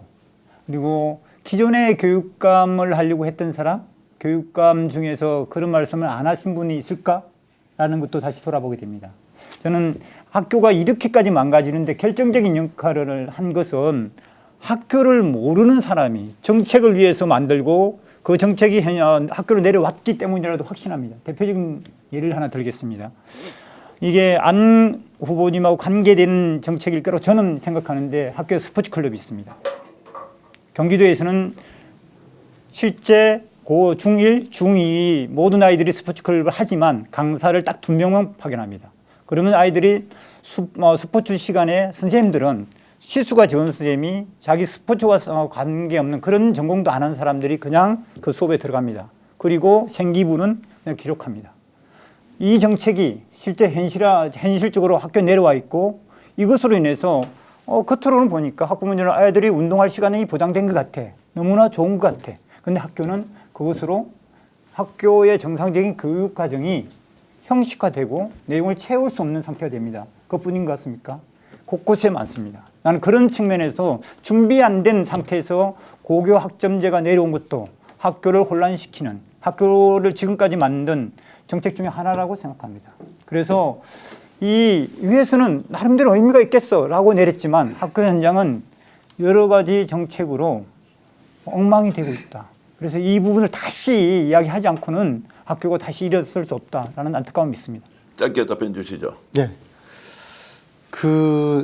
아무튼 저는 지금의 우리의 관심과 주제도 선생님들이 중심이 되기를 저는 바라요. 선생님들은 어려운 거 요청하지 않아요. 수업만 좀 하고 싶어요. 그리고 좀 과도한 행정 업무 이거 좀 줄여주세요. 그리고 한 달에 한 번 교육감 되시면은 저희들 좀 만나주세요. 이거 얼마나 소박한 이야기입니까? 그리고 교사 정치권 정말 내가 좋아하는 정치인에게 후원금 한번 내는 게 소원이에요. 이런 걸 교육감이 왜 못 들어줍니까? 법이 필요해? 교사 정치권. 국회의원을 왜 교육감이 설득하지 못합니까? 그거 설득하지 못하고 국회 법 핑계대면 그건 무능한 교육감이죠. 선생님들이 원하는 정당한 요구, 간절한 목소리, 소박한 그런 기대, 그런 것들을 교육감이 안아주고 선생님들의 손난로가 될 수 있는 그런 교육감. 예, 안민석 어느 분이 후보님 되더라도 그런 너무 교육감이 아름다운 됐으면 좋은 말씀을 하셔서 그걸 왜 좋습니다. 못합니까? 왜 못하는 게 아니고요. 이제 우리가 지금 다 그거 하자고 하는 거 아닙니까? 교사들이 수업에 집중할 수 있도록 하자.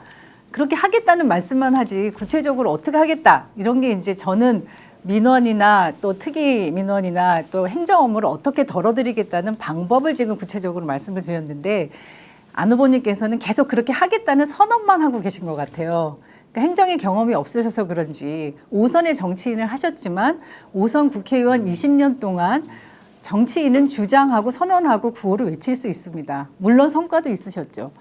그런데 저에게 아까 이제 저에 대한 평가를 말씀하셨는데 안 후보님의 20년 국회의원 과정과 일을 하는 방식과 또 결과에 대한 평가도 굉장히 극과 극에 있고 또 굉장히 부정적인 평가도 많이 듣고 있습니다. 그 말을 옮기진 않겠습니다. 그런데 그렇게 일을 하는 방식이 지금까지 그래 오셨던 분이 굉장히 일방적이고 주관적이다 이런 평가들을 많이 들어오셨던 분이 오늘 이제 교사들 말씀하시니까 저는 정말 반갑습니다.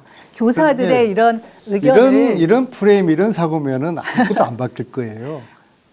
할 수 후보님, 있다 해야 된다라는 할 수 있죠. 해야 되죠. 의지를 가지고 저는 그것을 해야 된다고 말씀드리는 추진력은 거고요. 제가 아까 말씀드린 생존 수용이라든지 1인 1학기라든지 또 무상급식이라든지 그것은 안 사람들이 후보님 다- 혼자 하신 게 다 아니죠. 불가능하다는 이야기를 모든 뚫어냈어요. 것을 혼자 하셨다고 그렇게 아니, 혼자 한 게 말씀하시면 아니죠. 안 되죠. 제가 기획을 하고 제안하고 그것은- 그렇게 해서 추진이 된 거니까 물론 함께 그런 팩트에 대해서 인정을 협력했지만 해주셔야 되는 것이죠. 예, 함께 협력했지만 그것이 네. 본인의 굉장히 본인의 저의 능력을 좀 봐주세요. 주관적인 저의 성과인 능력과 것으로만 성과를 깨지고 말씀하시면 안 있습니다. 되죠. 자, 제가 계속 손을 들고 우리 아마 참관인들이 보고 펼쳐보고 계신데 어느 시점에 아니, 끼어들까라고 하는데 과도하게 그렇게 말씀하시면 안 된다는 말씀을 예, 드리는 알겠습니다. 자, 그런 부분은 시청자 여러분들이 다 판단하시리라고 예. 생각하고요. 박효진 후보께서 자, 지금 이제 공약 제시해 주시고 또 열띤 토론 계속 이어가겠습니다. 고맙습니다. 저는 학교를 아는 정책이 내려오면 참 좋겠는데 내려오는 정책이 학교를 알 수는 없잖아요. 그래서 학교에서 모든 정책은 올라가야 됩니다. 하지만 잘 보십시오. 조금 전에 안민수 후보님 말씀하신 것을 다시 이어서 조금 말씀드리면 말하기 어렵지만 그래도 말을 하는 게 좋겠습니다. 왜냐하면 우리 생존 수영 이야기를 합니다. 그 일을 학교에서 누가 하죠? 수영장 예약하는 건 누가 하죠? 실제로 선생님이 다 합니다.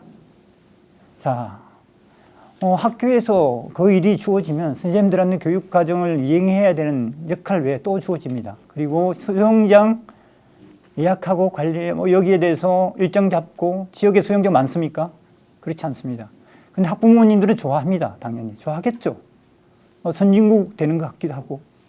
그렇지만 학부모님이 좋아하더라도 학교 상황을 보면서 내야 될 정책은 굉장히 고심되어야 하는 겁니다. 그래서 학교가 이 상태가 된 것은 저는 학교를 모르는 정책이 큰 원인 중에 하나다라는 말씀을 드린 거고, 그래서 그 기준으로 다시 저는 말씀을 드려보겠습니다. 학교에는 많은 일들이 있고요. 그리고 이 일들은 학교를 모르면서 내리 꽂은 일들입니다.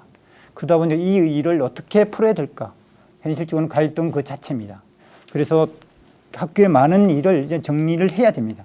그리고 첫 번째로 제가 안을 드리는 것은 학교 업무를 표준화시켜야 된다. 최소한 100% 그대로는 갈 수 없습니다. 학교 실정에 맞게끔 가겠죠. 하지만 표준화가 필요하다. 두 번째는 학교 업무를 총량적으로 좀 규정하는 게 필요합니다. 그냥 막 내리면 학교는 다 받는 구조 이제 끝내야 됩니다. 그렇게 될 때 저는 학교가 숨 쉴 수 있는 여지가 생긴다고 확신합니다. 자, 자유롭게 이제 질문하고 답변 또 이어가겠습니다. 누가 먼저 좀 하시겠습니까? 학교 업무 표준화를 말씀하셨는데 저도 이제 그렇게 생각합니다. 교사들만이 아니라 여러 교직원들이 있지 않습니까? 업무가 정확하지 않아서 권한과 책임이 어디까지 있는지에 분명한 것들이 기준이 없으니까 학교에 또 굉장히 갈등이 많이 일어나고 있는 예, 맞습니다. 현상 아닙니까? 그래서 학교 업무를 표준화한다고 할 때 이 표준화를 설계하는 과정 자체가 교육 구성원들이 참여해서 현재 지금 일들이 어떻게 있는데 어떻게 업무가 표준화돼야 되는지에 대한 좀 더 과학적인 진단이 필요하다고 생각하는데요. 그 부분은 어떤 구상을 가지고 계신지 말씀 주시면 좋겠습니다. 예, 업무 표준화는 무엇을 그리고 어디까지 누가 어떻게라는 원칙을 갖고 협의를 통해서 조절될 겁니다. 그런데 저는 이 부분을 그냥 구성원들끼리 알아서 해라 그럴 수는 없죠. 라고 했던 것이 이재준 교육감 때입니다. 거기까지 멈췄습니다. 그래서 이 부분은 일을 부여한 사람은 교육감이에요.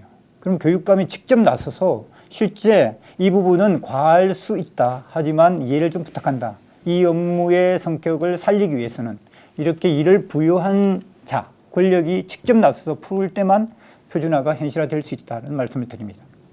그리고 두 번째, 학교 업무 총량제에 대한 기준 자체가 없습니다. 좀 이제 세울 때가 됐다. 그게 전문가의 연구도 필요하지만 학교 현장의 선생님들이 이 정도는 선의의 합의로 가능할 것 같다. 이 선을 갖고 조금씩 조절하면 가능할 것이라고 생각합니다. 다른 분 질문해 자, 주시고. 좀 전에 생존소형 그 문제는 지금 이제 선생님들이 느끼는 불편함 그거는 저도 잘 알고 있고요. 그래서 이제 그런 문제를 이제 해결하기 위해서 제가 이제 제시하는 것이 그런 거를 이제 교육청에서 일괄적으로 다 하자는 겁니다. 그렇게 하고요. 근데 이제 그 자체를 자칫하면은 이제 그 폄훼하거나 부정하는 것으로 혹시라도 생각하지 않았으면 좋겠습니다. 왜냐하면 이것은 아이들의 생존 문제고 안전 문제예요. 제가 2011년도에 이것을 제일 처음에 제 지역의 교육 공동체들을 제안할 때 제가 이렇게 말씀드렸습니다. 국영수 시험 문제는 하나 틀린다고 하나 실수한다고 해서 죽는 거 아닌데 물에서 아이들 실수 한번 하면 이건 죽는 거다. 이건 생명과 생존에 관련된 문제다. 그리고 실제적으로 선진국에서는 이거 우리보다 훨씬 더 많이 하고 있고요. 그래서 지금 박기준 선생님 말씀하신 그런 이제 우려 문제는 보완은 당연히 돼야 되는 것이죠. 그 주축으로 말씀드리고 있고요. 공약을 보니까 그게 있어요. 교장 선출 보직제 있지 않습니까? 예. 요거는 이제 교육감의 권한이 아니라 이제 법 개정 사항이시죠. 맞습니다. 그러면은 저는 경기교육감의 역할이 그러니까 첫째로는 경기 교육을 바로 세우는 일에 전념하지만은 또 다른 역할 소명은 불합리하고 부조리한 또 필요한 법들을 바꿔내는 그러한 역할을 국회에서 열심히 해야 된다고 생각하거든요. 그러면은 그러한 교육감의 역할에 대해서 어떻게 보면 이중적인 역할이죠. 경기 교육도 제대로 살려내고 국회에서 입법 활동도 열심히 국회의원들 설득하는 그런 이중적인 역할에 대해서는 어떻게 생각합니까? 당연히 해야 되겠죠. 그리고 제가 이제 전국 교육자체 혁신연대를 만들었습니다. 근데 거기에 지금 구성원들은 전국에서 교육감을 준비하는 사람들의 모임입니다. 그 속에서 지금 말씀하시는 것처럼 입체적으로 교육감의 역할을 좀 찾아가자라는 거고요. 동의합니다. 그 지역사회와 관련된 공약은 지금 밝히지 않은 거죠? 예, 혹시 그런 게 뭐 있습니까? 예, 지역 아까 말씀드린 것 중에 공공학습지원센터가 네. 학교가 아니잖아요. 지역에 존재합니다. 그래서 여기에 지역의 인재들 인력풀을 최대한 활용해서 학교가 기존에서 어떻게 해결을 해보고자 했던 그냥 사교육 경감 대책을 뭐 보충 수업 이런 거 다 해봤잖아요. 여기서 하겠다는 좋고요. 겁니다. 그 업무 표준화 얘기했는데 지난 아마 몇 년 뭐 최근의 일이기도 한데 예. 그러니까 교무실과 행정실의 이 업무 조정이 안 돼서 구성원들이 모여서 매뉴얼도 만들고 그랬잖아요. 예. 여전히 그게 제가 성공했다고 보기는 어렵습니다. 맞습니다. 왜 그게 안 된다고 생각합니까? 저는 실제 실무자한테 네. 맡겨놓고 잘 조절해라라는 진행상의 과정의 문제입니다. 거기까지가 끝났어요. 그러니까 이건 내 일이다, 너 일이다 이 공방만 하다가 멈춘 겁니다. 예를 들어 제가 있는 학교에서 학원고등학교입니다. 학원고등학교에 있었어요. 그러니까 그게 만약에 좋은 방향으로 가려면 어떻게 해야 될까요? 아까 말씀드렸으면 정확하게 업무를 부여한 자, 그 권력을 가진 자가 직접 나서서 조절을 해야 된다는 겁니다. 그리고 예를 들어서 지금 안 후보 얘기한 것처럼 생존수행 프로그램이 학교에 들어와요. 예. 그럴 때 이걸 오더를 이제 교육감이 내리면은 예. 그럼 누가 담당해라고 이제 지시하라는 거죠. 예. 그게 사실은 그러니까 오히려 학교 아니요. 자율성을 훼손하는 거 아닌가요? 지시를 하면 안 되는 거고요. 그러니까 지시를 하지 않더라도 선생님들은 착해가지고 학교에 내려면 결과적으로 합니다. 지금 생존 수영도 그렇게 결과적으로 선생님들이 다 하고 있고요.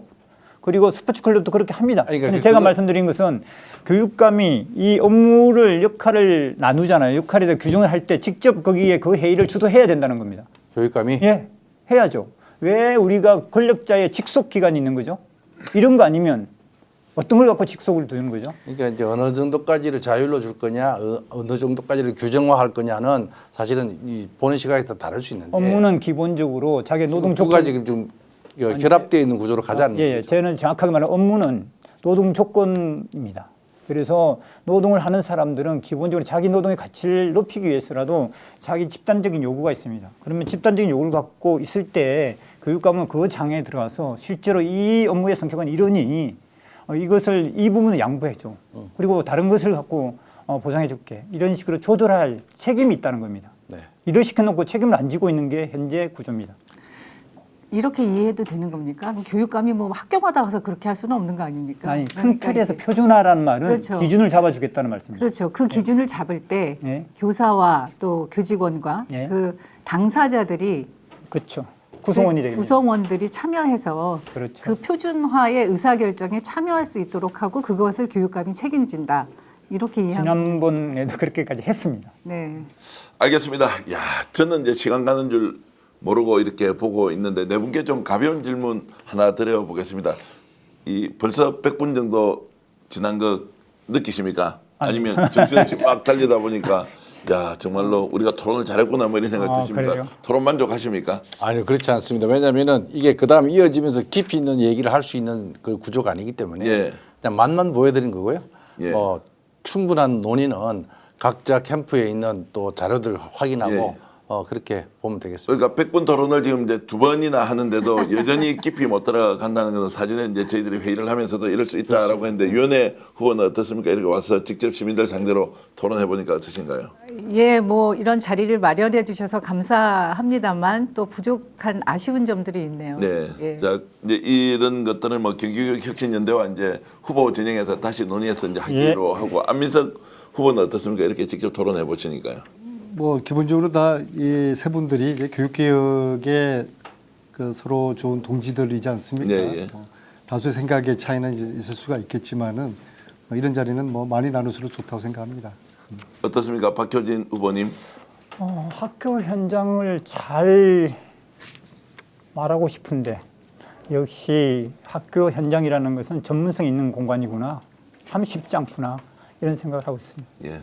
토론이 어떻는지 질문을 좀 드렸는데 어쨌든 뭐 잘 알겠습니다. 좀 가볍게 이렇게 질문 드리는 것은 여러분들이 이제 최종적으로 판단하실 때 조금이라도 어떻게 뭐 전부를 다 던져 드릴 수 있겠습니까? 관심 있는 분들은 각 후보가 내세우고 있는 공약 그리고 블로그 뭐 여러 형태로 잘 갖춰져 있습니다. 자세히 살펴봐 주시고요. 저희들은 토론을 통해서 경기교육감을 위해서 민주진보 단일 후보 토론회 경선 토론 이렇게 제대로 열리고 있다는 거 알려드리는 게 더 중요한 것 같고요. 자, 혹시 내가 이야기하고 싶었는데 이거 놓친 게 있다라고 하면서 시간을 드리면 뭐 상대 후보에게 해도 좋고 내가 지금 해명이 좀 부족했다라고 하는 게 있으면 자유롭게 이렇게 손을 들어주시면 먼저 기회를 드리겠습니다. 어떤 분이 좀 먼저 한번 해보시겠습니까? 없으면 바로 그냥 마무리 발언으로 넘어가도 되겠습니까? 아니 저 하나만 안민석 예, 예. 후보께 이게 이제 오늘 얘기가 나올 줄 알았는데 말씀을 안 하셔서 AI 10만 인재 양성이 그 외벽에도 많이 크게 붙어 있던데요. 저는 이제 이 10만 인재 양성이 AI 그 기술자를 양성하시겠다는 건지 AI 시대에 우리가 AI 교육을 한다는 것을 어떻게 이해하고 계시는지가 좀 궁금했거든요. 예, 10만 기술자는 아니고요. 고등학교 졸업하면서 AI를 다룰 수 있는 환경에 적용시킬 수 있는 그러한 미래 인재들의 조건들을 다 갖추자는 그런 의미. 그럼 모든 학생들한테 다 AI 인재가 될 수 있는 교육 환경을 제공해 줘야 되는데 10만 인재라고 딱 이렇게 명수를 저는 이야기한 아니, 제 이유가 지역구 있으십니까? 이것도 역시 이게 벽계기를 하면 가능한 겁니다. 제 지역구 오산서 초중고등학교하고 대학하고 연계하는 프로그램을 만들어 줬어요. 제한된 시간과 예산에도 그것에 대한 만족도라든지 성과가 굉장히 높았습니다. 그래서 이걸 또 역시 학교 내에서는 불가능한 거예요. 학교와 지역의 벽을 깨고 또 경기도는 40개 대학이 있잖아요. 대학이 지금 학교에 지금 손난로가 돼야줘야 되는데 그걸 못하고 있어요. 그러니까 제가 그걸 그리고, 여쭤본 게 아니고요. 그렇게 말씀하시면 오산만이 아니라 그 경기도 지역에 있는 뭐 전문대 대학을 포함해서 기업도 있지 않습니까? 그런 교육 과정에 협력할 수 있는 그런 모든 시스템들을 저는 이제 31개 시군 내 그런 체계들을 협력 관계들을 내실 있게 교육 과정 운영에 지원해야 된다고 생각해서요. 아니 그러니까 예. 그것이 지금은 되지 않지만은 해야죠. 그렇게. 오산의 그런 이제 모델을 좀 더 보완을 해서 네. 학교와 지역과 대학과 기업이 벽을 깨는 전 그건 충분히 AI 시대 교육 공감합니다. 체제를 이제 만들어내는 근데 AI 것인데 시대의 교육 체제라고 하는 것이 왜 꼭 10만 인재 양성이라고 그 10만은 하셨는지 이제 뭐 상징적인 그런 상징적인 의미로 받아들이면 숫자고요. 됩니까? 아니 저는 어떤 우려를 했냐 하면 10만 인재 양성이라고 하는 게 마치 AI 시대에 모든 아이들이 사실은 AI를 자기 삶의 지평을 넓히는 도구로 활용할 수 있는 역량을 갖춰야 되는 거잖아요. 근데 또 특별한 아이들만 이런 것들을 더 기회를 주는 것으로 혹시 오해가 있을 수 있다. 저는 이제 세상이 바뀌었다고 생각을 해요. 완전 이제 AI 시대가 왔는데 여기에 최적화된 그런 아이들 키우고 교육을 만들어야 된다. 근데 사실은 국가에서도 우리가 이제 경기 교육은 국가 정책하고 같은 맥을 해야 되지 않습니까? 선도해 나가야죠. 국가도 역시 AI 3대 강국을 이야기하고 있고 그랬을 때 그런 그 기반과 모델을 경기도에서 그렇죠. 만들어야 된다. 경기도에서 경기도는 대학도 이왕 만들어야 AI 이렇게 시대를 막 선도할 있기 수 때문에 있는. 그게 네. 5만이든 10만이든 두 그러니까 분이 너무 그런 말을 좀 인재를 많아가지고 예, 말할 이게 기회를 못 10만 잡는. 인재가 아니라 질문 하나 자, 있습니다. 너무 AI의 질문. 기본 교육을 경기도에서 잘 만들어가는 것으로 자, 이해하기 자, 지금 우리 저 박효진 후보님 제가 이제 정리를 네, 하겠습니다. 예, 어쨌든 두 분이 질문하겠습니다. 열띤 또 토론을 해서 한 3분 정도를 썼기 때문에 다른 두 분께도 한 1분 30초씩 쓸 수 있는 게 있습니다. 일단 말씀하시든 예, 질문하시든 좋습니다. 우리 안민석 후보님께 질문이 있습니다. 교사가 중요하다는 말씀을 저는 듣고 참 고맙습니다. 그런데 학교는 지금 교사의 어려움도 있지만 또 한쪽으로는 80개 그 직군에 비정규직 분들이 계십니다. 80개 정도 됩니다. 엄청나죠? 근데 그분들이 실질적으로 학교에 존재하지만 그분들을 어떻게 우리는 그 근무하고 일하고 때 희망을 가질 수 있을지 고민이 필요합니다. 방중에 급여를 못 받는 분들이 실제 급식인 노동자분들입니다. 그리고 그 급여를 못 받는 기간에 알바를 할 수 없게끔 하고 있습니다. 그래서 이분들의 지속적 노동이 보장되고 있지 않습니다. 그리고 또 하나가 이 부분 그냥 교육감이 일을 시켰어. 그런데 교육감은 그 부분에서 그냥 조건이 다 다릅니다. 그분의 근로 조건이 다 다르죠. 그럼 이 부분을 어떻게 풀어야 될지 저는 이제는 교육감이 일을 시킨 아까랑 똑같습니다. 일을 시킨 자가 나서서 이 근로 조건이 다른 노동 조건이 다른 이분들을 전체적으로 좀 기준을 잡아야 되지 않을까 이런 생각을 하는 겁니다. 그래서 학교의 비정규직, 방학 중 급여 그리고 이분들의 근로 조건 개선 이 부분에 대해서 어떤 생각을 갖고 계신지 말씀을 듣고 싶습니다. 여기에 대한 대안은 제가 의원 시절부터 이야기했던 거하고 지금 후보자님들 공약 내세운 거하고 다 똑같고요. 지금 이제 가령 예를 들면은 급식 종사자들 같은 경우는 배치 기준이 현실시키지 못하고 이걸 이제 낮춰야 되는 거죠. 바꿔내야 되는 것이고요. 그리고 의원 시절에 말씀드렸듯이 오랜 시간을 제가 교육위원 활동하면서 교사단체라든지 이 비정규직 노조 이분들은 거의 저희 방이 거의 뭐 휴게소 역할을 했었어요. 그래서 그분들의 이야기를 많이 알고 애안도 많이 알고 그런 차원에서 학교 위탁급식 직영체제 하는 것도 그때 뭐 저도 열심히 도와서 법을 이제 만들어냈고요. 문제는 관련된 대부분이 예산의 문제입니다.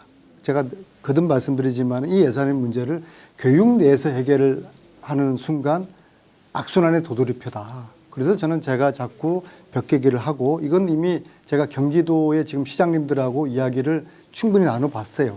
그분들도 학교 교육 문제를 지금 말씀하신 문제 포함해가지고 학교 교육 문제를 지자체도 함께 협력해서 풀고 싶다. 지금 뭐 방학 학교가 중 문을 열어주면은 예. 교육 시청이 열심히 협력하겠다. 자, 두 그런 번째 자세를 다 얘기를 좀 가지고 가보겠습니다. 있어요. 우리가 지금 거꾸로 돌아갈 수는 없습니다. 마무리를 하고 있는 중인데 지금 성기선 후보가 자유롭게 1분 30초 정도 쓰실 수가 있는데 말씀 좋습니다. 받쳐도 예. 좋겠습니다. 뭐 여하튼 오늘 나온 공약들은 사실은 나중에 단일화가 되고 원팀이 되면은 다 수렴되는 것들이기 때문에 공약에 우열을 가리는 것 그 자체는 큰 의미가 없다고 보고요. 그 강점을 다 취하면 된다고 생각됩니다. 뭐 여전히 제한테 시간이 주어졌으니까 이 질문을 안 드릴 수가 없는데 두 분 국회 출신인데 왜 저 두 분은 국회의원 5선하고 또 장관까지 부총리까지 하시는데 왜 교육감에 다시 도전하려고 하는 걸까? 교육계가 정치계와는 또 다른 논리로 작동하는 것을 잘 아시는데 준비 없이 이렇게 갑자기 지난해 말 올 초에 그렇게 발표하시면은 사실은 이게 뭐지? 라는 그런 질문을 드릴 수밖에 없어요. 그래서 마지막으로 두 분이 교육감이 되려고 한 동기가 뭔지를 좀 밝혀주시고 그런 것들을 좀 설득시킬 수 있는 그런 기회가 되었으면 좋겠다. 한 15초씩만 해주세요. 그렇습니다. 예. 저는 정치인이 아니고 교육을 하다가 정치를 한 사람이고 그리고 제가 지금 교육감에 도전하는 것도 지난 국회 20년 동안에 계속적으로 교육 붙박이로서 활동을 했던 그런 연장 우리 아이들이 건강하고 행복한 경기도를 한번 만들어 보겠다. 저의 삶의 궤적과 전혀 틀리지 않는 일관된 네, 그런 행보라는 걸 좋습니다. 이해해 주시기 그다음 바라겠습니다. 또 우리 네. 제가 처음에 말씀드렸듯이 저는 국회에서 교육위를 하면서 이제 장관을 3년 7개월 하면서 10년 이상을 교육에 열정을 쏟아왔죠. 그 행정 경험이 경기도 교육청은 교사 출신만으로는 그 무게나 책임이 감당하기 어렵다. 저는 그렇게 생각하고요. 검증된 행정 역량이 꼭 필요한 자리가 경기도 교육감이라고 생각합니다. 그래서 저는 저만이 지금 검증된 행정 경험을 가지고 있는 유일한 후보라고 생각하고요. 제가 네, 교육에 거기까지 대해서 마시죠. 왜 나한테 기본적으로 저한테는 안 물어봐요? 교육은 교육의 논리로 가야 되는데 두 분이 갖고 있는 약점 중에 하나는 강점이라고 주장할 수도 있는데 소위 말해서 교육의 정치의 논리가 너무 들어오고 만약에 나중에 본선에 들어갈 때 두 분에 대한 여러 가지 비판적인 시각들이 같이 결합되면은 대단히 불리할 수 있다라고 하는 그런 지점도 마지막 정리하고 한마디만 싶고요. 말씀드릴게요. 이거는 이제 지금은 제가 한마디만. 하는 시간이니까 네. 박용진 후보한테 마무리 발언. 마무리 하겠습니다. 발언이 이제 예. 박용진 후보한테 있기 질문해야 때문에 되기 두 분도 이제 시간을 한 충분히 10초. 썼습니다. 예, 교육감에 출마하게 된 동기. 조금 전에 충분히 쓰셨는데 그럼 10초만 드리겠습니다. 말씀해 주십시오. 학교에 있으면서 학교를 바꿔보려고 하지 않았던 학교는 없는 것 같아요. 예. 그리고 경기도 교육 전체를 바꾸려고 하지 않았던 시기가 단 30년에 한 번도 없었던 것 같습니다. 네, 거기까지 그래, 하시죠. 예. 네, 고맙습니다. 알겠습니다. 마무리 발언 이제 들어가는데요. 그 전에 이것 하나 여쭤보고 싶습니다. 만약 네 분 중에 한 분이 교육감으로 당선된다 또는 그 이전에 단일 후보가 될 거 아닙니까? 그렇게 되면 반드시 그 후보를 위해서 공동선대위원장이 되든 아니면 정말 백의종군을 하든 반드시 상대 후보를 끊기 위해서 우리는 원팀이 되어서 간다. 여기에 대해서는 전혀 이의가 없으신 거죠. 네. 예. 그렇죠. 그럼 이의가 있습니까? 없습니까? 뭐 없다는 분만 손들어 주십시오. 성기순 후보님 대답을 안 했어요. 이거 봤어요 지금. 제가 이 부분에 딱 한마디만 하겠는데요. 예. 지난 22년도에 제가 민주진보 단일 후보가 됐잖아요. 예. 사실 지금 얘기한 그 부분이 잘 안 됐어요. 물론 시간이 보름밖에 없었으니까. 네. 그러니까 여전히 그 문제가 실패의 원인이었다면은 이번에는 원팀으로 간다. 다시 함께 해야 됩니다. 자, 이번에 저희들이 경기교육혁신연대로부터 제안을 받았을 때 우리는 목표가 하나다. 이기는 것이다. 공정하고 균형감 있게 토론을 진행해서 후보가 한 사람이 되면 나머지 세 사람은 반드시 그 사람이 당선되기 위해서 자신의 일보다 더 열심히 한다라는 전제가 되어 있습니까? 라고 했을 때 당연하다라고 했기 때문에 그 약속을 시청자 여러분들께 미리 알려드립니다. 어떤 분이 후보가 되든 나머지 세 분이 원팀이 돼서 모든 것을 다 짊어지고 간다. 그리고 어떤 시점이 되었을 때 그것을 함께 좋은 공약들 다 모아서 정말로 경기교육을 대전환, 대혁신하는 그런 계기를 꼭 만들어 드릴 수 있다. 그래서 제가 오늘 토론 진행하고 있는 경기교육혁신연대의 주체 그리고 스픽스가 이렇게 진행하고 있는 2026년 경기민주진보교육감 단일 후보 선출 선거인단 모집에 대해서 자료가 계속 나오고 있는데 이 방송 보시는 분들 저희들이 하이라이트나 쇼츠를 통해서 계속 알려드릴 텐데요. 여러분들이 이제 직접 참여해 주십시오. 1,400만 경기도민이 바로 여러분들의 교육감을 뽑을 수 있습니다. 그 내용 여러분들의 참여 가장 중요하다 이 말씀 드리면서 마지막으로 1분 동안 여러분들이 정말로 대한민국 국민들과 경기도민, 학부모, 학생 그리고 우리 선생님 교직원들을 위해서 하시고 싶은 말씀 제가 듣겠습니다. 유은혜 후보께서 일발장전해 주십시오. 예, 저는 교사의 꿈을 갖고 또 교육에 대한 관심과 열정을 갖고 국회 교육위원과 3년 7개월의 최장수 교육부 장관을 지냈습니다. 다른 사람들이 다 2020년도에 총선에 출마하면 당연히 국회의원 선수가 높아지는 건데 왜 출마하지 않느냐고 했을 때 저는 교육 행정에 대한 그리고 교육 개혁에 대한 저의 소명의식과 그것이 제가 해야 할 마땅한 일이라고 생각했기 때문에 모든 사람들이 당연하게 생각한 그 총선을 불출마 선언하고 끝까지 교육 행정을 책임졌습니다. 그래서 우리 성기선 후보께서 말씀하시는 정치인이라고 하는 그 부분이 정치력이 필요합니다. 경기도 교육청은 국회와 또 경기도 의회와 중앙정부와 여러 부처와 협력하고 정치력을 발휘할 수 있는 그런 역량이 필요합니다. 제가 단일 후보가 돼야 하는 이유는 이렇게 행정적인 검증된 역량과 또 중도 확장성, 반드시 본선에서 이기려면 중도 확장성이 필요합니다. 지지층이 제한적이거나 진영 논리에 빠져서는 안 되겠죠. 반드시 6월 3일 경기도 교육감 본선에서 승리해서 경기 교육이 다시 빛나고 바로 서는 대한민국 교육의 새로운 표준을 만드는 경기 교육이 될 수 있도록 저 유은혜에게 관심과 응원을 부탁드립니다. 고맙습니다. 자, 여기에 대해서는 다 같이 박수를 한번 드리겠습니다. 아유, 좋은 말씀 감사드리고요. 자, 성기선 후보 결사항전. 자, 네. 말씀해 주십시오. 존경하는 경기도민, 경기 교육가족 여러분, 지난 2023년 서희초 사건을 저는 기억을 하고 있습니다. 그 뜨거운 여름에 아스팔트 위에서 교사들과 함께 검은 점에 한 명이 되었습니다. 그리고 다시 경기도 교육감 후보로 나서고 있습니다. 22년도에는 정말 안타까움 금치 못할 그러한 결과를 받아들일 수밖에 없었는데요. 제가 교육에 대한 다양한 경험과 이론과 연구를 통해서 학교를 확실하게 바꿀 수 있는 그 자신감을 가지고 있었습니다.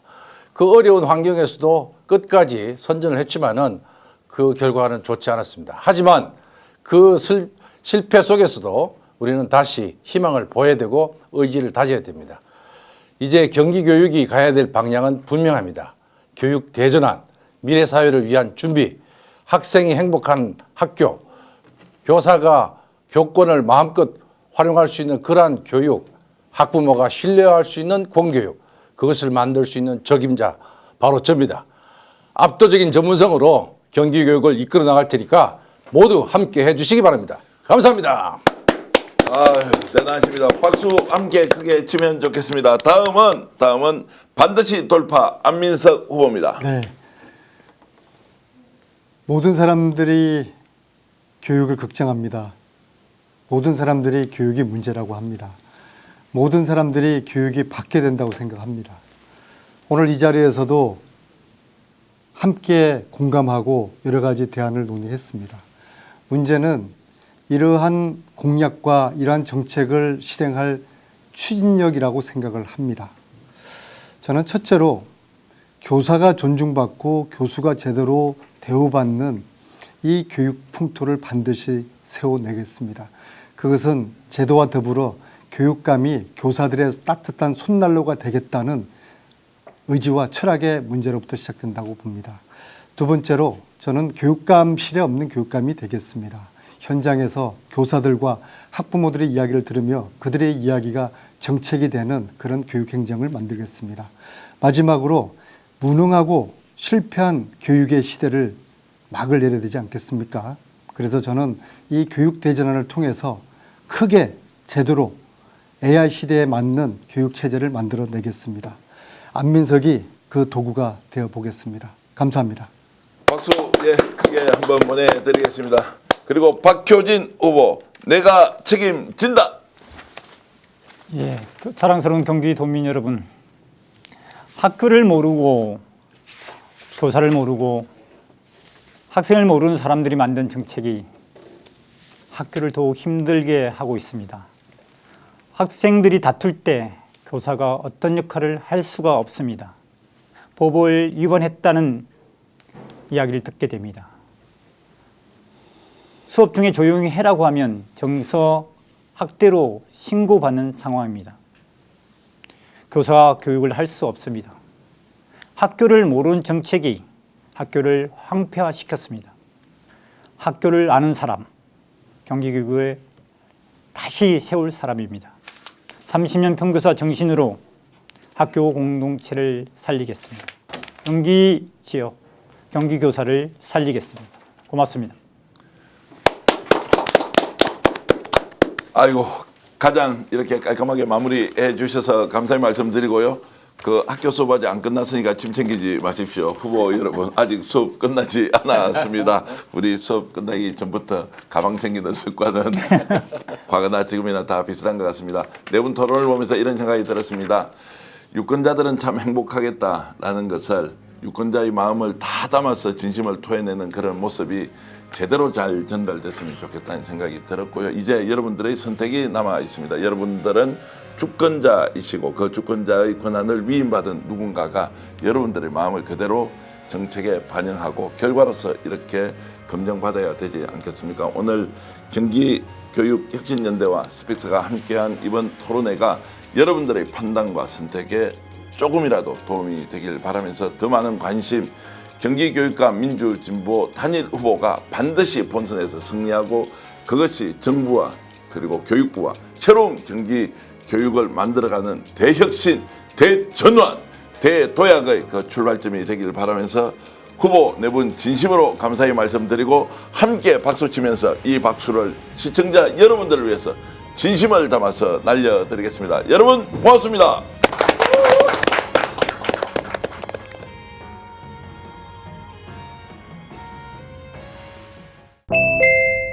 경기도민 혜택 주문. 그 목소리다. 교통비 혜택을 지금 바로 주문. 돌봄 혜택을 지금 바로 주문. 기후질환 보상도 지금 바로 주문. 주문 방법은 나의 경기 혜택 리포트를 검색하세요. 내 생활의 혜택을 경기도민 혜택입니다. 우와.